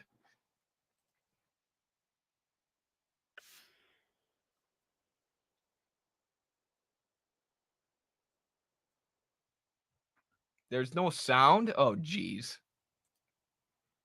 Now we have to restart this whole thing. I hate myself. All right, so here's my analysis of Alternative History Hub's video about the war in Ukraine and NATO, which is a bunch of nonsense. And this is take 2. Let's get it. Many might be wondering, how did it come to this? How, even after the USSR fell, did Russia go down such a different path than NATO? Was there ever... I'm not wondering that, because I actually study real history, not from YouTube history videos that are oftentimes funded or even straight up controlled by the CIA and the NED. Not to say that that's Alternative History Hub. I don't know anything about them. But the last YouTube history channel that we covered with these, well done, simplistic, but likely expensive to produce animations, it was the Kings and Generals YouTube channel, which started as a gaming channel and later transitioned to history. And when they did, their scripts were being written out exactly by Turgut Gambar of the National Endowment for Democracy, the NED. A private version of the CIA that was deeply involved with the overthrow of the Ukrainian government in 2014. So we've gotten to a point with these YouTube history channels where the NED is writing their scripts. Essentially, the CIA is writing their scripts for them. And that, I think, is why a lot of my analyses of these YouTube history channels are some of our most viewed videos here on YouTube, because people know that these are nonsense, and people want an actual alternative history hub, and people just love drama. Or perhaps some possibility that these two rivals after the end of the Cold War would have came together in peace? Because apparently Putin seems to think so, or at least he says so. His current track record with the truth isn't the best, by the way. You really think someone would do that? Putin says Russia wanted to join NATO, but NATO didn't let them. Is there truth to this? What do you mean, The answer to why Russia didn't... What do you mean, Yeah, what do you mean, Yes. They requested to join NATO. And the U.S. told them, no, we don't want a strategic partner. That's not how we do international relations. We want a colony. We want a Russia with no developed infrastructure, with no developed military other than, what they pay into NATO and what they pay to us and the protection they get from us. We want a Russia that we can exploit. with cheap labor that we can rob resources from. And because Russia refused to do that, not only did the US refuse to give Russia NATO membership, but they continued expanding NATO towards Russia's borders after promising not to. And they destroyed entire countries and killed thousands and thousands of people in order to do so. Rest in peace, former Yugoslavia, where there are now more NATO troops stationed than anywhere else on earth, by the way, in Kosovo, the country that NATO carved out of Serbia by backing a bunch of terrorist groups like the KLA. Is a story about a former superpower rebuilding itself from the ground up. How Russia, or at least the Duma and Putin, viewed their status in regards to the West. So first, the question we're all asking, when it comes to this whole situation, who's to blame for this? It's Putin. 100%. This was all Putin. Even if NATO had done some bad things, even if Russia had some fair points about their expansion, even if NATO took over Ukraine, like Putin says, you still can't invade others. Like, it was bad when the US did it in Iraq. It's even worse when Putin does it now. Comparing the Ukraine war to the Iraq war, right? Russia invading a country that shares a border with them, where the U.S. was threatening to add them to NATO, which Russia had repeatedly said is a red line, and training up a bunch of NATO troops who are hostile to Russia right on Russia's border. That's the same thing as the U.S. going thousands and thousands of miles across the earth and invading Iraq, a country that never attacked us, a country that wasn't even holding the terror groups accused of doing the 9/11 terror attacks, a country that had nothing to do with us, other than the fact that we wanted their oil, right? We had more of a justification for invading them than Russia had for invading Ukraine. How stupid can you get? Why do you have to say things that are this stupid? This isn't even good propaganda because you're saying something that a second grader shouldn't believe. If Russia toppled the Canadian government and started training a bunch of Russian troops right on the U.S. border, do you think the U.S. would not invade? Do you think the U.S. would not do something about that? And do you really think that doing something about that would be less justified than the war in Iraq? Are you insane? Russia shares a border with Ukraine. Ukraine's history and politics is integrated and deeply affects, not integrated with, but it deeply affects what goes on in Russia, just like Canadian politics does for America. But they're doing something about Ukraine after the government was toppled and hostile troops were being trained right on their border is the same or even worse than the U.S. invading Iraq so we can plunder their oil and bringing groups like ISIS to power. I mean, ISIS is, Azov, the Azov battalion in Ukraine, these neo-Nazis who were some of the leaders of the 2014 U.S.-backed coup in Ukraine, and some of the ones who were shelling and attacking the ethnic Russians in eastern Ukraine in the Donbass region. They're essentially the ISIS of Europe, right? They're this radical right-wing U.S.-backed extremist group carrying out U.S. interests in the region. And after the U.S. war in Iraq, ISIS gained a base of support for the first time. ISIS grew in Iraq because there was now this power vacuum after Saddam was taken out where different extremist groups were fighting each other to fill the hole, to take power after Saddam was toppled. So while the U.S. led to ISIS taking over Iraq and have done similar things in Syria and have allowed the Taliban to take power in Afghanistan, the Taliban isn't the same as ISIS or Azov, but still, Russia is fighting Azov. They're fighting the ISIS of Europe. That's the main group who they were engaged in battle against. I think, imagine most of the Azov people are dead already because they were at the front lines of the fight.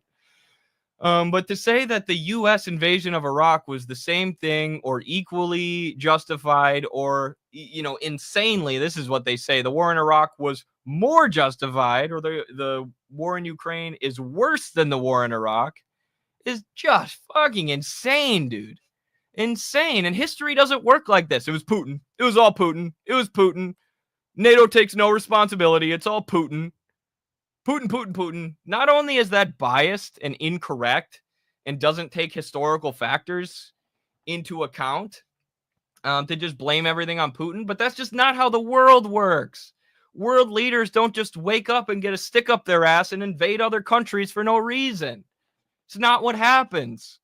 There's no war without provoking factors. There's no war without any interests, whether they be economic or political or security interests or whatever.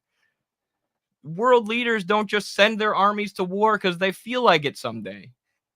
Even monarchs had better reasons than that for invading other countries most of the time. It's just, how stupid do you think people are? It's not even good propaganda. It's not even good propaganda because it's so bullshit. It's so far from the truth that a second grader could tell. 1991, the fall of the USSR. Russia is weak and wants assurance from the US and NATO that they wouldn't spread east of Germany. Eastern Europe could be like a neutral ground, and the United States informally agreed. Or, well, George H.W. Bush agreed. Verbally. Bar. We can't show any weakness in front of the Russians. This was never an actual... And the Russians said the biggest mistake that they ever made was not making the Americans write this down on paper. Was not making the Americans promise that we're going to stop expanding NATO to your borders. But either way, the U.S. agreed to stop doing that. And not only did they lie and keep expanding NATO, but like I said, they destroyed entire countries in order to do so. Yugoslavia, similar to what they've done to Ukraine. Written agreement. It was just an understanding. Oh, also, I was lying. This agreement wasn't made with Russia after the fall of the USSR, but before, with Gorbachev. The importance of this agreement really depends on who you ask. For avid Russian support... Who gives a shit? Who cares? It's the same thing. The U.S. should have been more inclined to stop expanding NATO after the fall of the USSR. Right? Because now Russia's liberal. Now Russia's one of us. Russia wants to join NATO themselves. That helps the argument. That fact that they agreed to do that under the Soviet Union helps the argument that NATO expansion towards Russia's borders was hostile and bad and was a legitimate security threat to them. Orders. This was a legitimate, sometimes legal agreement that NATO promised and then broke. For NATO, their promise not to move east was an informal verbal agreement that doesn't matter. Throughout the last century, there have been multiple discussions between NATO and the Russians over their relationship with NATO. The first one, at least of note, was in 1990, where the United States agreed not to move east into East Germany after the fall of the Berlin Wall. The USSR, though weakened, was still a prominent power, and NATO verbally agreed that they would never move Kind of. in to Germany, and then the Soviets collapsed. Now, when talking about how important these promises were to the Soviets, we will never... And then the Soviets collapsed, and all of a sudden the U.S. is now justified in breaking all of their global agreements and moving troops towards Russia's borders and giving a bunch of guns to a terrorist group called the KLA in Yugoslavia so that they could inflame a bunch of ethnic warfare between the different groups there and bomb the shit out of Serbia and carve Kosovo out of it and put more NATO troops in Kosovo than anywhere around the world today. So it's not just that they broke the agreement and started moving NATO troops in a peaceful way here. They destroyed entire societies and civilizations and balkanized an entire country in order to militarily occupy them and threaten Russia, just like they did in Ukraine. They overthrew the Ukrainian government so that they could militarily occupy it and use Ukraine as a bludgeon with which to attack Russia. Never really know. Even Gorbachev flip-flops on how important these assurances actually were. What's more interesting is the constant mention of the CSCE. Never heard of it? It's because it never really panned out like it. This comrade says Putin wanted to join NATO to call the U.S.'s bluff that NATO is not anti-Russian anymore after the fall of the Soviet Union. Very possible. And that's why they have to spend so much time explaining it away, because it's a fact that shows that NATO is not a defensive alliance. It's an offensive arm of Western capitalist imperialism that sees Russia and China and Iran as well as its main threats in the East, because they don't let the U.S. corporations and banks pillage them.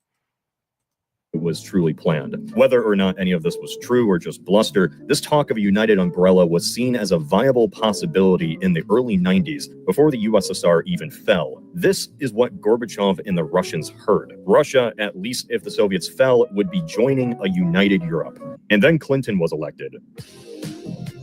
It's 1992, baby. The Soviets are dead. Bush, despite overseeing the fall of the Soviet Union and bombing Saddam's forces back into Iraq, still promised to not... Which was they were only able to do because the USSR fell, by the way. The USSR was preventing the US from bombing Iraq. But as soon as it fell, the U.S. bombed Iraq to what was described as a near-apocalyptic and post-industrial state. They bombed Iraq so thoroughly in the 90s. This is before George W. Bush invaded Iraq. They bombed Iraq to the point where their industry was essentially collapsed and gone, and they were no longer a modern state. So that's the role that the USSR was playing around the world, preventing the U.S. from doing shit like that. Raise taxes. Read my lip. And then he raised taxes. So he was voted out. NATO was seen as a relic of an age that no longer existed. It was an active discussion in the 90s what the fate of NATO should even be. It should have collapsed. The whole purpose of NATO was supposedly to protect West Europe and the US from the Soviet Union. But the Soviet Union collapsed, and what did NATO keep doing? Expanding towards Russia's borders and destroying everyone in their path. It was a stringently anti-communist alliance that no longer had a communism to fight, and yet NATO stayed. Now, let me take out this big old button.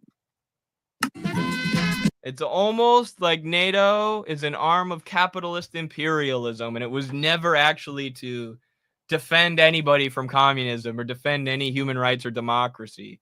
It's almost like their whole goal is to clear the world for Western capitalists to dominate it, to dominate every market in every country and the resources and labor of every country. Almost seems that way, doesn't it? I should iterate that the Russians are not simply victims in this. For Central Europe, nations like Poland, Hungary, Romania, and even other nations like the Baltic states were living under Soviet control for decades. As soon as the Warsaw Pact fell, there was a real homegrown movement to join NATO, or at least get some protection from the West. A simple Google search will absolutely tell you Putin is a dictator. Oh, okay, I got you. I had never Googled it, but thank you. In case anything happened again. Would anything happen again? Who knows? The West didn't know, the Russians didn't know, and this was kind of the basis of Clinton sort of keeping NATO around. We're into 1993. Russia is slowly rebuilding, with a few hiccups along the way. Clinton comes to Boris Yeltsin with a proposal, a partnership for peace. All of Europe now coming together. Nobody would need to expand NATO if we all were just in this partnership together. And then Clinton drops the bombshell on Yeltsin. Oh, yeah, homegrown movement to join NATO. I missed that one. Thank you, Golden Parenti.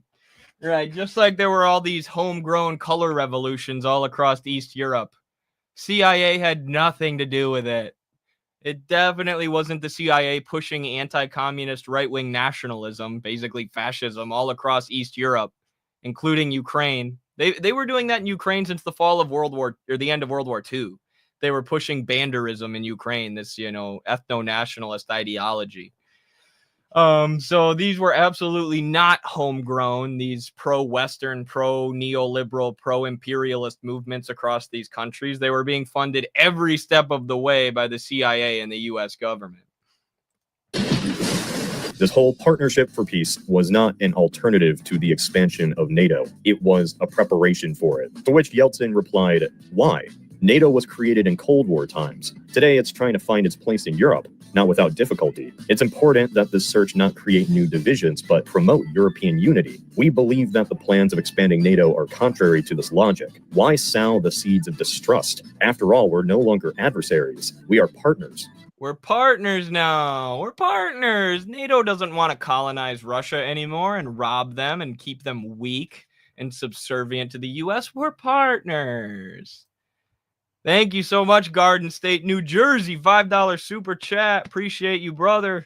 Appreciate all the super chatters and supporters of Midwestern Marx on Patreon. We are fully viewer-funded institute. Don't get any money from any think tanks or corporations, so appreciate you. EU and the U.S. lost money from the Russian Revolution and are still bitter about it. Yeah, probably. They're still bitter that Lenin canceled the debts, and they can stay mad about it. Yet the plans continued. Poland, Hungary, and Czechia soon joined NATO. Yet this wasn't the breaking point in relations. Russia still remained a part of the NATO cooperation sphere. There was an optimistic view that the kinks in this whole thing were slowly being worked out. Now, keep in mind, this whole time, NATO is entirely justified in what they're doing. They're technically not doing anything wrong. But from the Russian mindset, going from a communist superpower to a mafia, they're technically not doing anything wrong. Sure, they're funding the overthrow of governments all across East Europe. Sure, they're breaking their promises. Sure, they're, continuing to threaten Russia, even though they were supposedly a defensive alliance against the Soviet Union. Sure, they're about to destroy Yugoslavia. But they're not doing anything wrong. Come on, NATO good. state, where this man is their leader, well, they felt nothing but shame. That fear and paranoia only began to grow, and it became manifested when this guy came to power. But even with Putin in office and him winning the presidency through some zany means, Russia was still somewhat friendly with the US, yet that was going to change. In 2000, Did he just say Putin stole the election? With all the color revolutions and CIA-backed overthrows of East European governments that were going on at the time, he says Putin's the one who stole the election? Russia was still somewhat friendly with the US, yet that was going to change. In 2004, NATO, under Bush's push, brought in 7 new nations. Now, once again, if these nations wanted to join NATO, that's fine. The real reason Putin was so popular was because he wanted to rebuild Russia. Because he said, yeah, we don't want to go back to the Soviet Union, but we can't continue to be a colony of the US because unemployment went way up. Thousands and thousands of Russian people died because the economic conditions got so bad. Their economy was plundered by Western corporations. And Putin said, no, we need to crack down on some of the oligarchs, invest in infrastructure, rebuild ourselves as an independent sovereign nation. And this is when you really see NATO start worrying about him and expanding towards their borders because they don't like this. Because like I said, they don't want a sovereign and strong Russia. They don't want a strategic partner in Russia. They want a Russian colony. Fine. But after a decade of this, Russia became paranoid that NATO was simply out to get them. And then Bush welcomes in these nations as escaping an evil empire. The door to NATO will remain open until the whole of Europe is united in freedom and in peace. You can even go back to articles in 2004 where people say Russia is going to change their foreign policy. The Russian Duma began freaking out, and the first man they ran to was a violent Putin. Georgia was invaded 4 years later. Keep in mind when I say Russia. He doesn't let they don't like him because he didn't let the U.S. take Georgia as a colony of their own. Because Putin was always willing to stop the U.S.-funded terrorists in Chechnya or Dagestan or Georgia. Putin's never been a communist, but he's always been firm that we need a strong and independent Russia, and we're not going to let the U.S. just build up troops or NATO build up troops right on our border. He's been consistent in that. It's exactly why they hate him so much. Russians, I don't mean all Russians. I mean the Russian government, which should usually be clear, but I just know some of you are going to try to use that as a gotcha. One question may be on your mind. After the Cold War, why didn't the Russians just join NATO if they were so afraid of it? General opposition to the West, for one. Russia, even while the USSR was collapsing, didn't want to view this as a defeat. They wanted to view this as a new age. Then it turns out only their institutions fell. But there's also another reason why Russia didn't join. NATO is not simply an alliance, it's a structured machine. When a nation joins NATO, it is not simply changing to the blue team. The way its military is organized becomes based around being able to work within that machine. A country joining NATO is a process that takes years. And that's why, even though Ukraine wasn't part of NATO, their troops were being trained to be NATO interoperable. So they were, becoming a part of NATO in all but name. They were undergoing this NATO training. They would have been able to do military missions alongside NATO troops, including military missions, say, into Russia. Years. This isn't a process that simply happens. For one, a nation joining NATO has to be unanimously accepted by everyone. And it also has to be voted on by that nation's population. As an example, Hungary in 1997 voted 85% in favor of joining. Would the Russian people ever have accepted to join an organization that they believed was an arm of the American empire? I don't know. Hopefully not, because they're right that it is an arm of the American empire. The rule of geopolitics is the closer you are to a superpower, the more they mingle and try to control your nation. And that's what Russia really views a lot of their neighbors as. I guess. I guess, but when it comes to the US empire and capitalism, which has become a globalized system, it's not just Canada and Mexico that the US tries to control. The US has a lot more control over a country like Colombia than they do over a country like Mexico right now. And, yeah, the US would be more concerned if Canada was hostile towards them, which is why they're, floating the idea of invading Mexico right now, because they're moving in an anti-imperialist direction. But when it comes to capitalism at its current global stage, it seems like the real problem is that the US wants to control the entire world. Now, Russia, yeah, they're more concerned with what's going on in Russia and going on at their borders or close to their borders in places like Syria. But when it comes to the US, they're trying to control freaking everywhere, bro. Pawns on a board for which they, as the stronger nation, have the right to control. Their goals in Europe simply drive others away from them. It's a self-fulfilling prophecy. NATO expansion closer to Russia only made them more paranoid and isolated. However, if NATO didn't expand, who's to say what countries like Estonia... It didn't only make them more isolated. And I mean, they were just in being paranoid, but it didn't just make them more isolated. It forced them into the multipolar alliance with countries like China and Iran. might find themselves in right now. It's clear Putin and the DPRK, who just committed troops to Russia to fight against Ukraine. So it actually brought a lot of anti-US, anti-imperialist countries together. has some fantasy about rebuilding the Russian Empire, or at least the influence of the USSR. This video is not about two equally bad camps. NATO's greatest sin, at least in this regard, is leaving its doors wide open. It's been said that Americans should imagine NATO's greatest sin is leaving its doors wide open, not carpet bombing Serbia, not bringing slavery back to Libya by destroying it, not backing Al-Qaeda and ISIS in Syria. Yeah, NATO's biggest weakness, or NATO's biggest mistake, was being too nice. They were just too friendly. They were too forgiving and nice to all of these countries who got added to NATO. That's their greatest sin.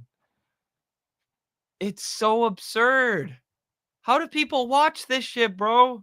Every time I do one of these videos, I end up getting so mad because it's not even like good propaganda. They say the most mind-bendingly stupid shit you could ever imagine. And what it'd be like if Canada fell to Chinese influence. Complaining that your geopolitical rival lied about letting your former allies into their compass club doesn't make you look like a victim. Nobody would feel sorry for the United States if China took Canada. They would laugh. Oh wait, actually we don't need a Are you an idiot? You think that the U.S. State Department would laugh if China took Canada? Brother, you're a moron. They would invade tomorrow. If China took Canada and started training up troops on the U.S. border, they would invade tomorrow. They would do exactly what Russia did. And you would justify it because you're a fucking hack. Hypothetical. The same situation happened with the US too, with Cuba. And we know how the US would react when a neighbor turns to the enemy side. Keep them sanctioned for decades, which, here's a little tip, is a bad thing to do too. Whataboutism is used a lot by pro-Putin supporters. Oh yeah, US bad too. US bad too. He throws a few of those in there every once in a while. Yeah, NATO did a few bad things too. The US does a few bad things too. So I'm not biased. Yes, you are. You're completely distorting history. Bringing up every transgression the US has ever done. And it's true the United States has done a lot of bad things. Iraq, for instance, that was bad. It's funny it's being used as an equivalent because people in the West at the time protested the war without disappearing. The closest the US had to censoring opposition to the Iraq war was when the country industry killed off the Dixie Chick's career. Oh my, you're such an idiot. You're such an idiot. MSNBC fired any employee who was speaking out against the Iraq war. They were systematically barred from the U.S. media, any dissenting voices against Iraq. They were beating the war drum so hard. The U.S. propaganda machine was actually much more powerful than the Russian propaganda machine. There are, journalists who were trying to blow the whistle on this, who were losing their jobs at the time. And academics, anybody who spoke out against it faced immense backlash and had their employment attacked. Just like if you speak out against NATO's proxy war in Russia right now. Or just like if you speak out against the U.S. funding of Israel right now. Can Russians today say the same thing? Or are they not even allowed to call this a war, but a military operation? That said, we should be asking some questions to ourselves. Did NATO still need to exist after the Soviets fell? It's so snarky, too. He's like doing this snarky YouTuber thing. But what he's saying is so stupid. It just comes off as annoying. It doesn't come off as funny or slick in any kind of way. It's just like you're using a snarky voice to spew bullshit to children. Oh, did NATO existing push Russia towards a nationalistic paranoia in its reforming years that undermined the same liberal democracy that the West was trying to plant within the country? They weren't trying to plant liberal democracy in the country. They never were. They were trying to pillage Russia's resources like they did in 1990. They were trying to rob the country, which is something that you don't even talk about. The fact that thousands and tens of thousands, hundreds of thousands of Russians freaking died of poverty after the USSR collapsed because their whole economy was robbed by Western corporations. I know you just leave that whole part out, but that's actually what the US wants. Just like every time they invade a country, they don't fucking care about democracy and freedom and human rights or whatever. How naive are you? Pull your head out of your ass. They want the resources. They want geopolitical control. They're not bringing freedom and democracy to anyone, dumbass. Was NATO obligated to give Russian interests the time of day? Do geopolitics even work like that? For my personal opinion, I believe that the Russians had far different expectations for what a post-Soviet world would look like. The Russians believed, in part because of those 1990 talks involving East Germany, that with the end of the Warsaw Pact, NATO wouldn't expand. True, they did believe that naively because they stopped reading Lenin's imperialism and didn't realize that NATO was an arm of the US empire and that they couldn't trust Western liars like yourself. Instead, there would be some coalition in Europe where Russia has special privileges. While to the Americans, they took the fall of the USSR as a victory. Their promises to the Soviets were when the Warsaw Pact still existed. With the collapse, Yep, now we can pillage the entire world. the Americans now oversaw a Central and Eastern Europe that was eager to join in the economic prosperity of the West. It was a complicated act balancing these nations while also trying to not exclude the Russians. The economic prosperity, the same thing that happened in Russia, happened all across East Europe. Sure, I'm sure they thought they were going to share in economic prosperity, but that's what they were sold, and it was a lie. Because it wasn't just in Russia, but every former Soviet state that thousands of people died of poverty. That unemployment and malnutrition and lack of healthcare access and sex trafficking and drug trafficking all shot through the roof because their economies were being pillaged by the US. So maybe they thought they were going to join in the economic prosperity, but they didn't. And none of this is pointed out. A Europe that Russia claimed it wanted to be in. Yet Russia only became more and more isolated. While much of this discussion is around NATO, this is simply one element. NATO, up until recent events, didn't actually move their military equipment past those original 1991. He's making the US a passive actor in history. Yeah, absolutely. That's all it is. You know, NATO was just trying to bring freedom and democracy and economic prosperity, bro. They were just trying to bring freedom and democracy, and Russia got all pissed, bro. It's because Putin, bro. Whoever owns this channel needs to be institutionalized, or they're just doing this for the money. I'm sure that's it. Borders. The main issue the Russian government has isn't just a military bloc, but Western institutions, or at least institutions that don't serve their interests. If Putin wasn't blaming NATO, the problem would be something else. Like, I don't know, the whole thing that started this in the first place. Like Ukrainians wanting to join the European Union. Putin's Russia really has been their... That was NATO, dumbass! We have a phone call, a literal leaked phone call of American politicians, Victoria Nuland and Jeffrey Hyatt, planning out the overthrow of Ukraine's government. It was the US and NATO who were training up troops and funneling money and logistical support into the right-wing extremist groups, the nationalist groups, who eventually overthrew Ukraine's government because Ukraine was moving towards more friendship with Russia. Ukraine was moving towards closer connections with Russia because they had learned not to trust the US and NATO. And in response to that, the US toppled their fucking government and started training up a bunch of NATO troops on Russia's border. And this guy says Russia was just mad Ukraine wanted to join the EU. No, the US was mad that Ukraine wanted to have ties with Russia instead of a country that they share a border with, instead of allowing themselves to be a neo-colony of the U.S. way on the other side of the world. That's what the U.S. was mad about, and that's why they actively toppled the government, which was extremely hostile towards Russia, and which Russia had every right to be concerned about. Their own worst enemy for a while, as every hostile action, every threat, every influence, every corrupt politician has only made their former allies turn against them. It's always good to try to see from... Not true. Not true. More and more countries are turning towards Russia, which is why the U.S. has been forced to do so many things like the 2014 coup in Ukraine. Because anytime a country starts doing that, NATO topples them. All of this is ignored. All of the color revolutions across East Europe are ignored. The plundering of the East European economy is ignored. The fact that Ukraine elected, by voting, democracy, a more pro-Russian president who the U.S. then toppled, ignored.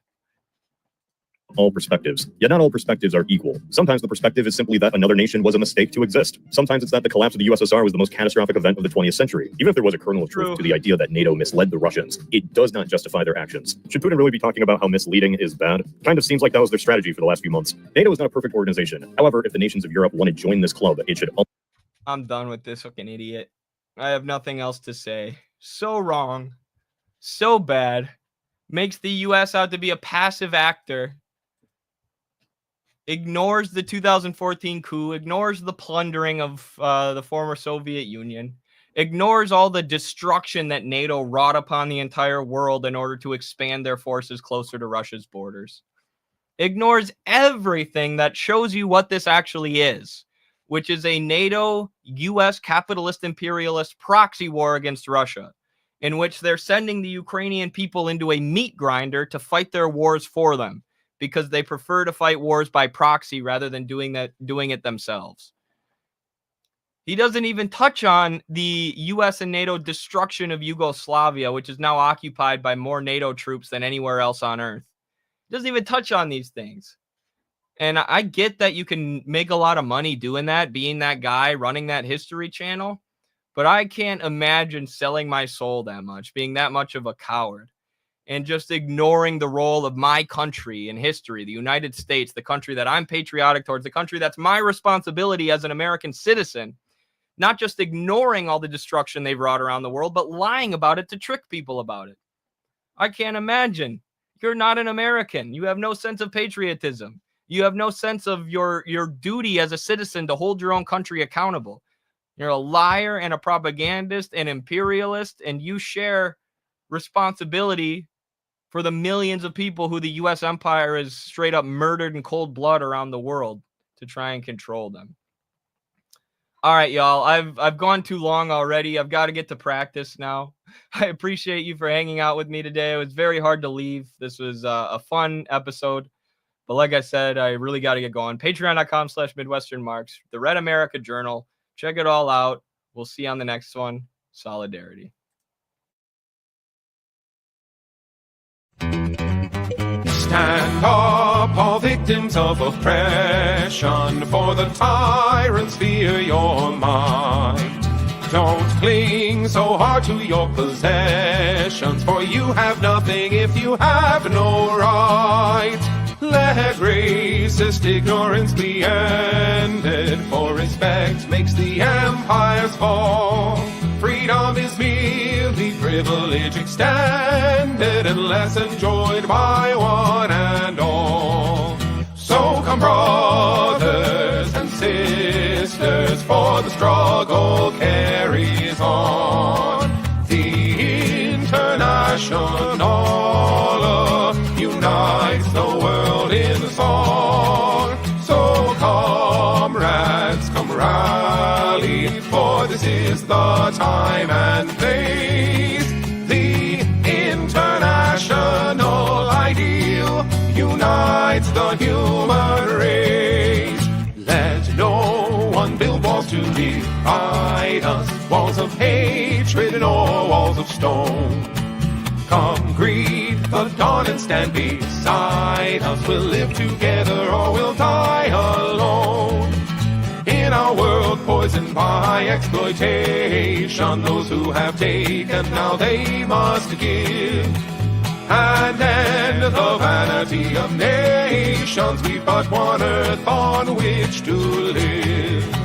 So come, brothers and sisters, for the struggle carries on.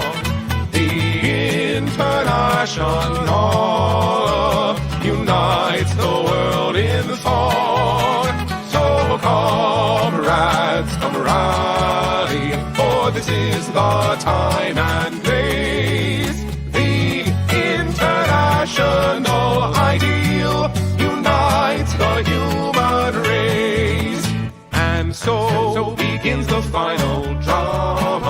in the streets and in the fields.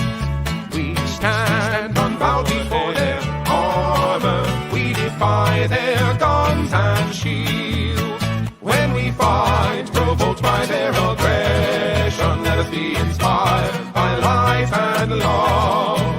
For though they offer us concessions, change will not come from above. So come